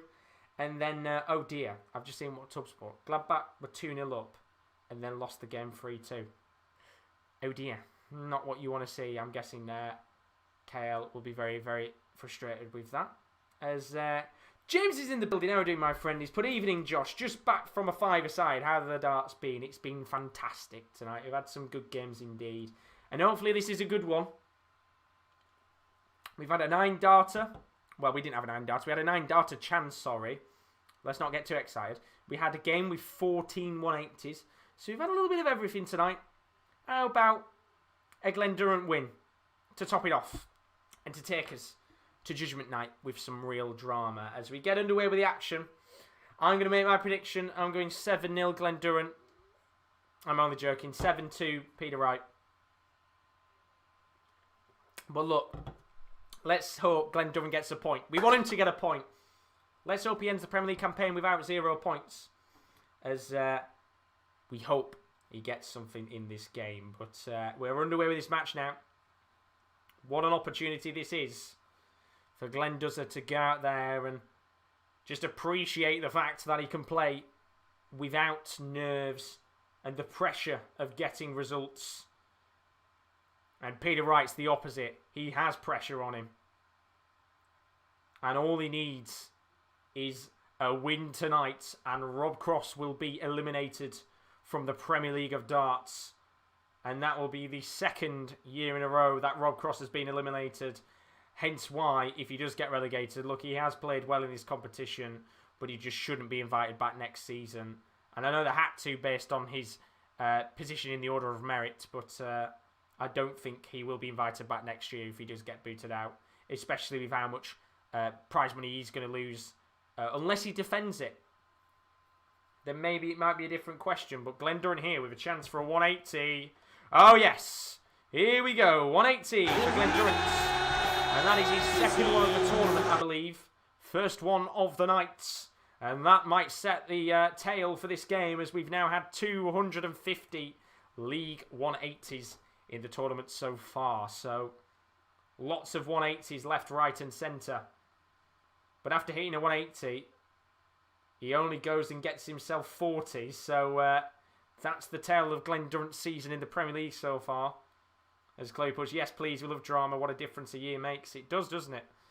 It's mad. It is mad indeed. And I know you said actually your original prediction was 6-6. then you changed it to 7-5 for Durrant. We want that. That's what we want. As a neutral, or as a passionate darts fan, you want Glen Durrant to get something. Who knows? We'll have to see what happens as this game continues on. So Peter Wright at 135. Glen Durrant gets himself down to 110. He's going to have to try and check out a ton plus finish, which is something he has done a few times in this tournament. But will he get a chance? Going to have an opportunity to check out the 110 here, Glen Durrant. Peter Wright was going to try and check out 135 on the ball. Didn't get it in the end, but chance here for Glen Durrant. Gets 20. He needs treble 20 for double 15. He goes for the 18s route, which means he's not going to check out. And a chance here for Peter Wright to check out on tops and take a 1-0 lead in this game. The last game of the night, as Chris says he's back. And Wright is back with a 1-0 lead in this game. And that will give him some positivity in this Premier League of Darts relegation battle. That could be ended within the next 20 minutes or so. As Daz has asked, are they new darts? Let's have a look. I wasn't actually properly looking, if I'm being honest with you. I might be wrong, but they look similar to the ones he was using yesterday. I might be horribly wrong here. But I'm very surprised he wasn't using the darts with the springs on. Because as I've said, I feel like he plays better, or he has played better in the competition with those on, but obviously not going for them today. And I think he's sticking with what he played with yesterday. So doing a 3-1-2 here. Wright at 4-4-1, chance though for a 180, which he's not going to get, but a 140 will do. And if he can get himself a 2 or 3 leg lead, then you feel like this game will probably be pretty much done and dusted. But Glen Durrant, all he's got to do tonight is do what he did in his last match and fight as hard as he possibly can. And when you look at Glen Durrant over the last week, it's one of those where I think he's not going to be happy with how he played. But if you compare it to what he was playing in the first week of action when we had the first 5 nights, he has played a lot better than what he was then. He's tried so hard to get results on the board, but just ultimately in the end, you know, Glen could have easily folded here. But he's given his everything. But there is going to be a chance here for Peter Wright to check out 161. He's going to have at least 6 darts to do this, so he doesn't have to check it out instantly. Got treble 20. Gets another one, so he's going to have 1 dart to leave himself on a decent finish, which is exactly what he does. He leaves himself on double 16, so chance here for Peter Wright to take a 2-0 lead in this game and put himself into a real comfortable position against Glen Durrant. As Tubbs has asked, Chris, are you pro ESL? Of course not, but clubs should still be punished, which I think they should be. As Peter Wright takes a 2-0 lead on double 16. And that is the perfect start to the final game of the night in the Premier League of Darts. Very good dart. Just into the bottom right-hand corner of the double 16 bed. And all maybe the nerves and worries that Peter Wright had at the start of this match might just slowly start to dwindle away as this game goes on. And we've said time and time again, especially in the last 2 or 3 nights, when players have come up against Glen Durrant, I feel they have a tendency to just feel a little bit too much compassion for Durrant, which has allowed a few legs on the board for Glen and maybe some of the players to not play the greatest darts in the world. But what Peter Wright is doing right now is he's playing with a very focused manner that he's got to go out there and get a result, which is understandable because he's under some pressure. You know, the other nights, how do you play Glen Durrant maybe on night 5? You wouldn't have to worry as such about the pressure of getting a win. But tonight he does, hence why there's something else to think about. Not about the fact that Durrant has lost 7 in a row, but look, at the end of the day, if he wins it 7-0 here, it'd be quite the brilliant result. Even if he wins it in general, he could win it, 7-2, 7-3. He just needs the 2 points on the board and then Rob Cross will be gone. Which I think most fans will be quite happy about. When the Premier League of Darts was announced, and we did get that original 10-man list, I think the one name that everybody was looking at and wondering why is he there was Rob Cross. And I mean, look, at the end of the day, Rob Cross has played some okay darts this season in the Premier League. But with the way that this competition has been, and how ruthless some of the players have been in terms of their finishing, it just ultimately meant that Rob Cross wasn't going to be able to stay by playing on good performances. He needed great performances as Glen Durrant tried to check out the 170, but one of his darts ricocheted into the treble one. And he looked at the match referee and just went, just my luck right now. And that's exactly what it's like for him at the bottom of the table. Things just not going his way in the competition. And there will be a chance here for Glen Durrant to check out 88. Treble 20, double 14. Peter Wright leaves 36. So Glen Durrant's going to have to take this out. Obviously, there's a chance for Wright to take a 3-0 lead. 2 darts at double 14. Now 1 dart at double 7, which he doesn't take out. And a chance now for Peter Wright to check out double 18 once again and take a 3-0 lead in this match. First dart is a good marker. Second dart's an even better marker. Got to make the most of it. And he does. Perfect dart there from Peter Wright. Right into the middle of the bed, just close by to the other 2 darts that were outside of the double 18 bed. And it means Peter Wright is 3-0 up. And Glen Durrant with a nod of approval there. He knows that at the end of the day that he has pretty much been in this position 7 times before. And these maulings are starting to become pretty normal for Glen Durrant, who's already come out on Twitter and said, look, at the end of the day, when I'm out of here and this tournament ends, I can just go back to focusing on my family, and the darts is a second matter for a bit, because we're not going to see Glen Durrant until the World Match Play. I think a lot of players have come out recently and said they're not going to be going to the World, not the World Series, sorry, the Super Series in Germany, which is coming up in, I think, a few days' time. But Gary Anderson's not going. Johnny Clayton came out yesterday and said he's not going. So I don't think we are going to be seeing many players going to the Super Series in a few days' time. Which means a lot of these players are going to have a bit of a break and practicing at home, no doubt.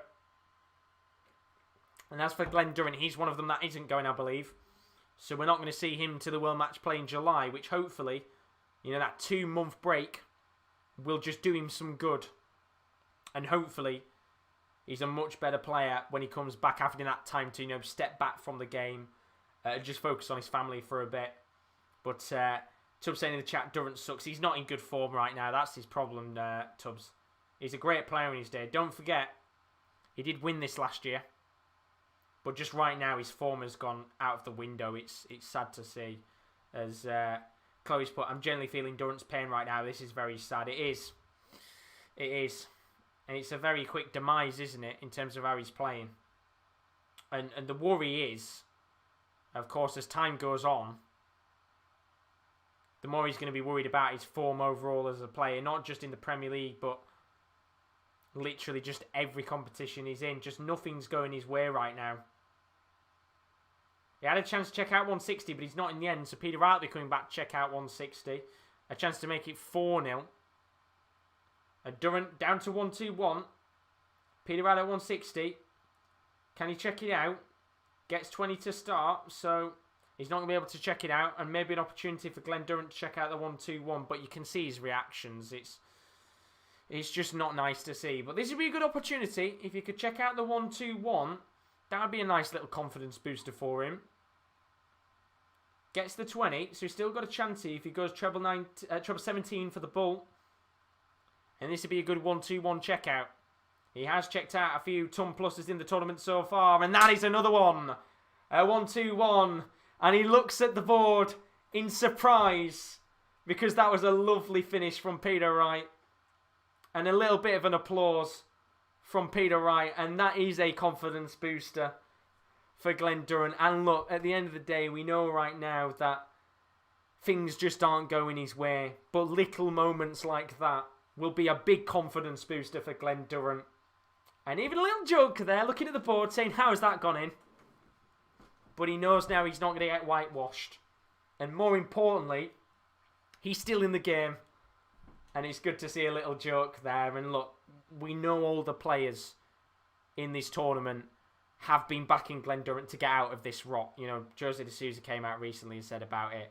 We've seen over the last few nights the likes of Gary Anderson and Michael van Gerwen all say and support Glen Durrant. And I think there's nothing more for any of the players in this competition, for any Durrant fans, for any fans of darts. There's nothing more we want to see than Glen Durrant pick something up in a match and get a point, or just get a win on the board. As Peter Wright here with a chance to get a 180, which he does, and he fills the treble 20 bet up for the second 180 of the night, and the first one for Peter Wright. And Chloe saying, I knew he wasn't going to be whitewashed. I think, did I say 7-2 to Peter Wright? I mean, Peter Wright's only averaging 92. Again, not the greatest of games in the world in terms of it being a thriller. Glen Durrant averaging 82, so again, a little bit low on the average. But look, Peter Wright's down to 32 here, chance to make it 4-1. Glen Durrant all the way back at 3-2-2. And Peter Wright will be thinking in his head here, get that free leg lead back. And it puts him in a much better position here to get the 2 points and send Rob Cross packing. So 2 darts here at double 16, which he has hit very well tonight. And he's made it really awkward. He's going to have to move here to try and get it into the bed. And in the end, he hits the 16. So Glen Durrant back at 2-2-2. Peter Wright will get another chance to make it 4-1 in this game in just a moment's time. But he can put some pressure on Glen Durrant. He's not going to. Gets 96 to leave himself down at 1-2-6. So double 8 needed here for Peter Wright. Now double 4 with 2 darts in hand. Now double 2 with 1 dart in hand. And he gets it. It's 4-1 to Peter Wright. And he finally hits the double. And Peter Wright now with a 3-leg lead once again. He will be hoping here that he can just get this game done and dusted in the next few moments and get it out of the way, as Glen Durrant already knows he's eliminated, but Rob Cross will be sat looking on thinking, I am probably about to get relegated in the next 10 to 15 minutes. Chloe asking, does Durrant practice with anyone before any competition? If not, perhaps he should start practicing with another player. Which isn't a bad shout. I mean, I guess that's maybe something. I don't think he does. And maybe I'm horribly wrong. I don't know what Glen Durrant does at the end of the day. I can't say what he does, but I just have a feeling he doesn't. You know, you look around the players in the Premier League. Gary Anderson has said so many times in the past he's been practicing with Ryan Searle. I think Van den Bergh is currently in a house with Jose de Souza and Demon Heta. So all those have probably been practicing together, which is an absolutely amazing house. Can you imagine that, being in a house with Van den Bergh, de Souza and Heta?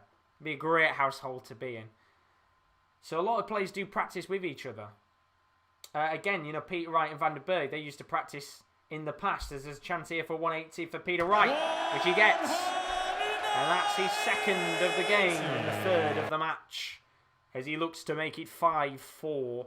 5-1, sorry, in this match, not 5-4. I think Durrant would love it if it was 5-4. He'd be keeping himself close in the game. But a chance here now. Treble 20, double 15. To make it 5-1. He's not going to get it in the end, but he will be coming back. As Glen Durrant is back at 2-9-3. And he will be coming back with 3 darts at double 12. So a chance to make it 5-1. As Glen Durrant just keeps himself going. And fair play to him. I think it's hard, isn't it, as a player, knowing you're already out, feeling like there's not much to play for. You just feel like at the end of the day, it'll always be hard for him to play. But chance here at double 6 for 5-1, which is what he gets. And it's 5-1 to Peter Wright now. And he's 1 leg away from a guaranteed point. That will knock Rob Cross out of the Premier League. And well, Rob Cross, who has tried his hardest to stay in this competition, will ultimately be finding himself knocked out in the next 2 minutes, you feel. But look, at the end of the day, Peter Wright, on a night where he was under pressure to go out and get a result, he's doing what he needs to and doing it in pretty fine fashion. So Peter Wright here at 361. Might be about to get a 140 again here, which he does. So he's down to 221 after 6 darts.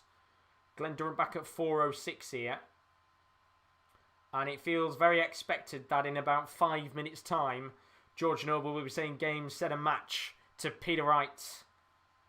And a win that is so detrimental to his season as a Premier League player, because it's not been his greatest season. He has struggled to get results recently. Remember, it is 2 results back-to-back where he's lost. But he's slowly easing his way towards that big victory that will allow him to just get himself back into the competition and, most importantly, back into the fight for the top 4. I think he'd only be 1 point away from the top 4 spots, but this will massively help his legs difference, let's not forget. As Peter Wright now with a chance to check out 156, 2 treble 20s and a double 18. Gets the first treble 20. Gets the second treble 20. This would be a brilliant finish, which he gets. And that's a 156 from Peter Wright. And he's now 6-1, which means Rob Cross is going to be out of the competition. Unless Glen Durrant bags 5 more legs here in the game. Rob Cross is eliminated from the Premier League of Darts. And he will be going home. And look, at the end of the day, Rob Cross has tried his hardest in this competition. I personally don't think he's played a bad game overall in the tournament. But at the end, ultimately, 8 good performances are not 8 great performances. And that has been the difference for Rob Cross in this competition. As Glen Durrant looks to get another 180 and doesn't. But a 140 will do. And he will try his utmost hardest to get another leg on the board before this game no doubt ends. But all Rob Cross can do now is just sit back and know that his elimination is pretty much guaranteed here. And I think he needed a miracle in this game for his relegation to not happen. He needed everything to go his way, and it hasn't tonight. And for the second season in a row, Cross will be going out. But still a game to be played here. 176. Glen Durrant is currently on. 264 for Peter Wright. Durrant going to need to win 5 back-to-back legs, which is something that he hasn't done in the competition so far. But he's got a chance here to make it 6-2. Chloe saying either way, Durrant needs to change something to get himself back in contention.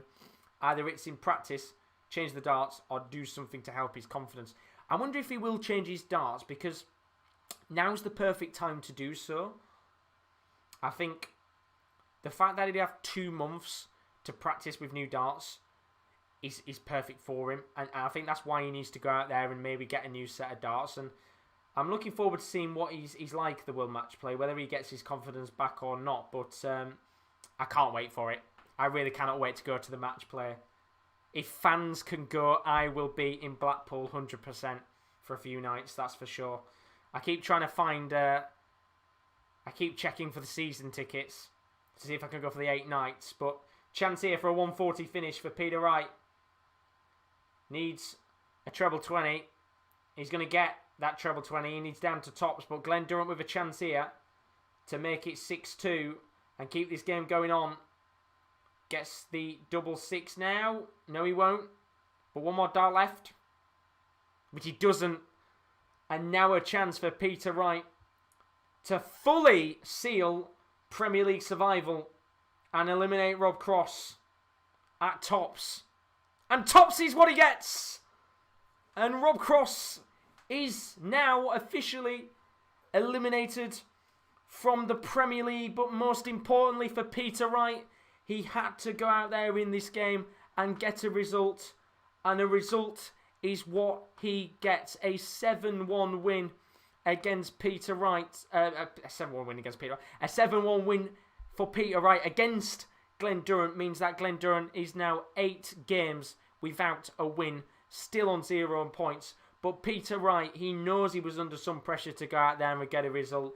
And he did exactly what he had to.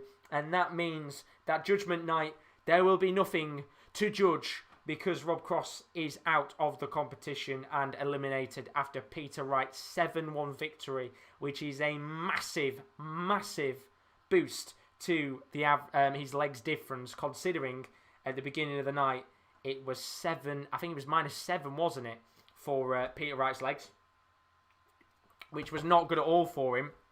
But this tonight has definitely helped him to go out there and get that legs difference back on track, which when we look at the table, Rob Cross is now officially eliminated, which means there is nothing to decide tomorrow, but it now means after Peter Wright getting 6 legs back, Johnny Clayton sits in 8th place, but only, I think it's like all of the players outside the bottom 4 on 8 points. That's how close it is right now in the Premier League, and ultimately it's going to get more and more exciting as the nights continue on. But when we look at that game overall, look, tonight, again, another night where ultimately Glen Durrant just isn't able to get anything in the game, and it's sad to see. I'm glad it's not a whitewash, as Chloe said, but it's really, really sad to see the way that Glen Durrant is going. 79.54 average, which is the lowest average he's had of the tournament, and a 16.67 checkout success. That's 1 out of 6 at doubles. But he did get a 1-2-1 checkout, which was nice. But in the end, Peter Wright, big win for him. 2 180s in the match, a 46.67 checkout success. That's a 7 out of 15 at doubles, and a 94.75 average overall. A good performance tonight, and it was one of those games in the end where I think Peter Wright, he knew exactly what he had to do in this game, and he didn't allow the fact that Glen Durrant had been playing poor to put him off his own game. He went out there, he got the result he needed, and ultimately in the end, 1 minute you're fighting for survival, the next minute you're now back in the race for the top 4. That is how tight the Premier League is right now, and that's how exciting it is. And for Rob Cross, it's a shame he's been eliminated out of this competition. As I said, I think personally he's played a lot of good matches in the tournament so far. But as Chloe's perfectly said, and exactly what I'm going to say again, you can have 8 good performances, but if there are 4, 5, 6, 7 other players having 8 great performances, those good performances just aren't good enough. And unfortunately for Rob Cross, in a season where he didn't have a single bad game apart from tonight, ultimately he's going out of this competition. And I think when we sat here at the beginning and we were predicting who was going to get eliminated, a lot of people were saying Durrant because we knew the bad form he was in, and a lot of people were saying Rob Cross, and of course that's exactly what we've got, which means tomorrow game, Glen Durrant against Rob Cross doesn't mean anything, but it will be all for pride in the end, which is a shame for both of them. But Rob Cross is now relegated out of the Premier League, and he will be relegated again. That's the second year in a row now he's been relegated and booted out of the tournament. And of course, it means Judgment Night. There is nothing to judge. It is probably just now Night 9 of the Premier League rather than Judgment Night. But don't forget, we have got more games to come over tomorrow. We'll be live from 7:05 for all of the action. And this is how Night 9 is looking in the Premier League of darts. And first up, it will be a game between Johnny Clayton and Michael van Gerwen. What a game that one's going to be. Brilliant match to watch. Really excited for that game. We've then got, of course, Glen Durrant. He's coming up against Rob Cross. That will be a very interesting game to watch. Both players already knocked out, so they're both playing for pride in that game. Jose Souza comes up against Peter Wright. That could have had more implications on the actual Premier League standings, but with both of those players, Jose Souza was safe. But with Peter Wright now safe, does that mean Peter Wright might be able to start getting a run going? We'll have to find out. Nathan Aspinall, he comes up against Gary Anderson. Could it be a good opportunity maybe for Nathan Aspinall to continue his climb at the top of the table? And then the last game sees Dimitri van den Bergh up against James Wade. That should be a brilliant match. Both of them playing some outstanding darts over the last few days. Although saying that, Dimitri van den Bergh tonight not playing the greatest darts in the world, if I'm being honest with you. But results on the night: Rob Cross 7-5 defeat to Nathan Aspinall. Good performance for Aspinall tonight. Rob Cross, probably his worst game of the tournament so far, and it showed on a night where he had to go out there and get something. Gary Anderson 7-5 defeat to Dimitri van den Bergh. Van den Bergh not playing great tonight at all, but in the end the Belgian did what he had to do and get that all-important win on the board. Game of the night: Michael van Gerwen in a 7-4 win against Jose de Souza. There were 14 180s in this match, with both players at one point averaging 110. Fantastic game it was. James Wade in a 7-2 win against Johnny Clayton. Another good game of the night, especially if you're James Wade. Quality performance. And it's the third night in a row where James Wade averaged 105 plus. He's on a roll right now. And then we saw a moment ago, of course, Peter Wright with a 7-1 win against Glen Durrant. Massive win indeed in the complexion of the race. And it means Judgment Night is now just night 9. There's nothing left to decide in the Premier League for the bottom 2. But don't worry, we've got more content to come on the Sports Corner over the next few days. We've had night 8 of the Premier League of Darts. That is all done and dusted. And we did have the Bundesliga Matchday 30 Goal Show, which did end around about half an hour ago. But some of the content still to come over the next few days. You can join me live tomorrow for the last night of action. It is Judgment Night in the Premier League of Darts. We know who's down, but who's in the fight for the top 4. You could join me from 7:05 tomorrow. Friday morning sees Melbourne Victory taking on Western Sydney Wanderers. In the A-League, you can join Rowan live from 10 a.m. in the morning for all of that. We've got an absolutely brilliant clash in Ligue 1. Lyon taking Lille in the Ligue 1 title decider. That's from 7:55 on Sunday. And then the Champions League is back on Tuesday night. Real Madrid taking on Chelsea. And, of course, PSG taking on Manchester City in the other game. As well as the Europa League, which will be back on Thursday. 2 big games to come, including Villarreal taking on Arsenal. And Roma taking on... I can't remember who they're facing in the end. Somebody will have to tell me in the chat who they're facing. I've had a mind blank. Don't forget as well, you can check out our social media links as always.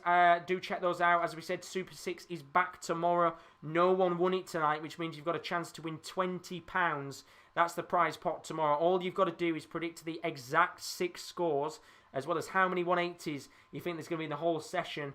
That is the sudden death answer, of course. You get that, and you might win yourself £20 tomorrow in our last chance for the Super 6. If you want to get involved with it, then I do highly recommend checking out our social media links. We tweet it out in the afternoon. Our Twitter is @the_top corner, and our Instagram is _sports corner_. And if you want to check out our website, the link is in the description below as always. The sports-corner.com, the website is a little bit quiet right now, but there will be more content going up on there in the next few days, especially with the NFL draft. Will is going to be covering a hell of a lot of that in the next few days, so I highly do recommend checking out the website if you're an NFL fan.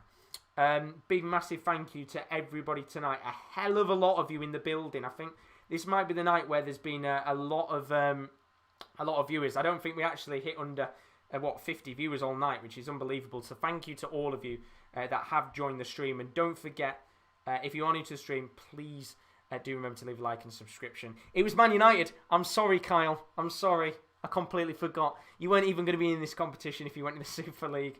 But Carl saying, cheers, Josh. Might see you tomorrow. Have a good night, all. Goodbye. And then the Buchanan report, as always. Hope you're good. My good friend. He's put again, great announcing. Thank you from the United States. You are very welcome, the Buchanan report. You're a legend. Always in the dart streams. So thank you very much indeed. So there's nothing to judge tomorrow night. Judgment Night just becomes night 9. We know now who is relegated from the Premier League of Darts. It's time to say goodbye to Glen Durrant and Rob Cross. They both face each other tomorrow, but the real question on everyone's lips, and will be the real question on everyone's lips, is how is the Premier League table going to look by the end of tomorrow night? We go into a 2-week break after tomorrow, but who's going to sit top of the Premier League and who is going to sit at the bottom? We'll be back tomorrow at 7:05. As I said, don't forget to leave a like, subscription if you are new to the stream. Greatly appreciate it as we push towards 2,100 subs. But as for now, I will see you tomorrow night. The gins will be open. We'll probably be getting smashed. Good night.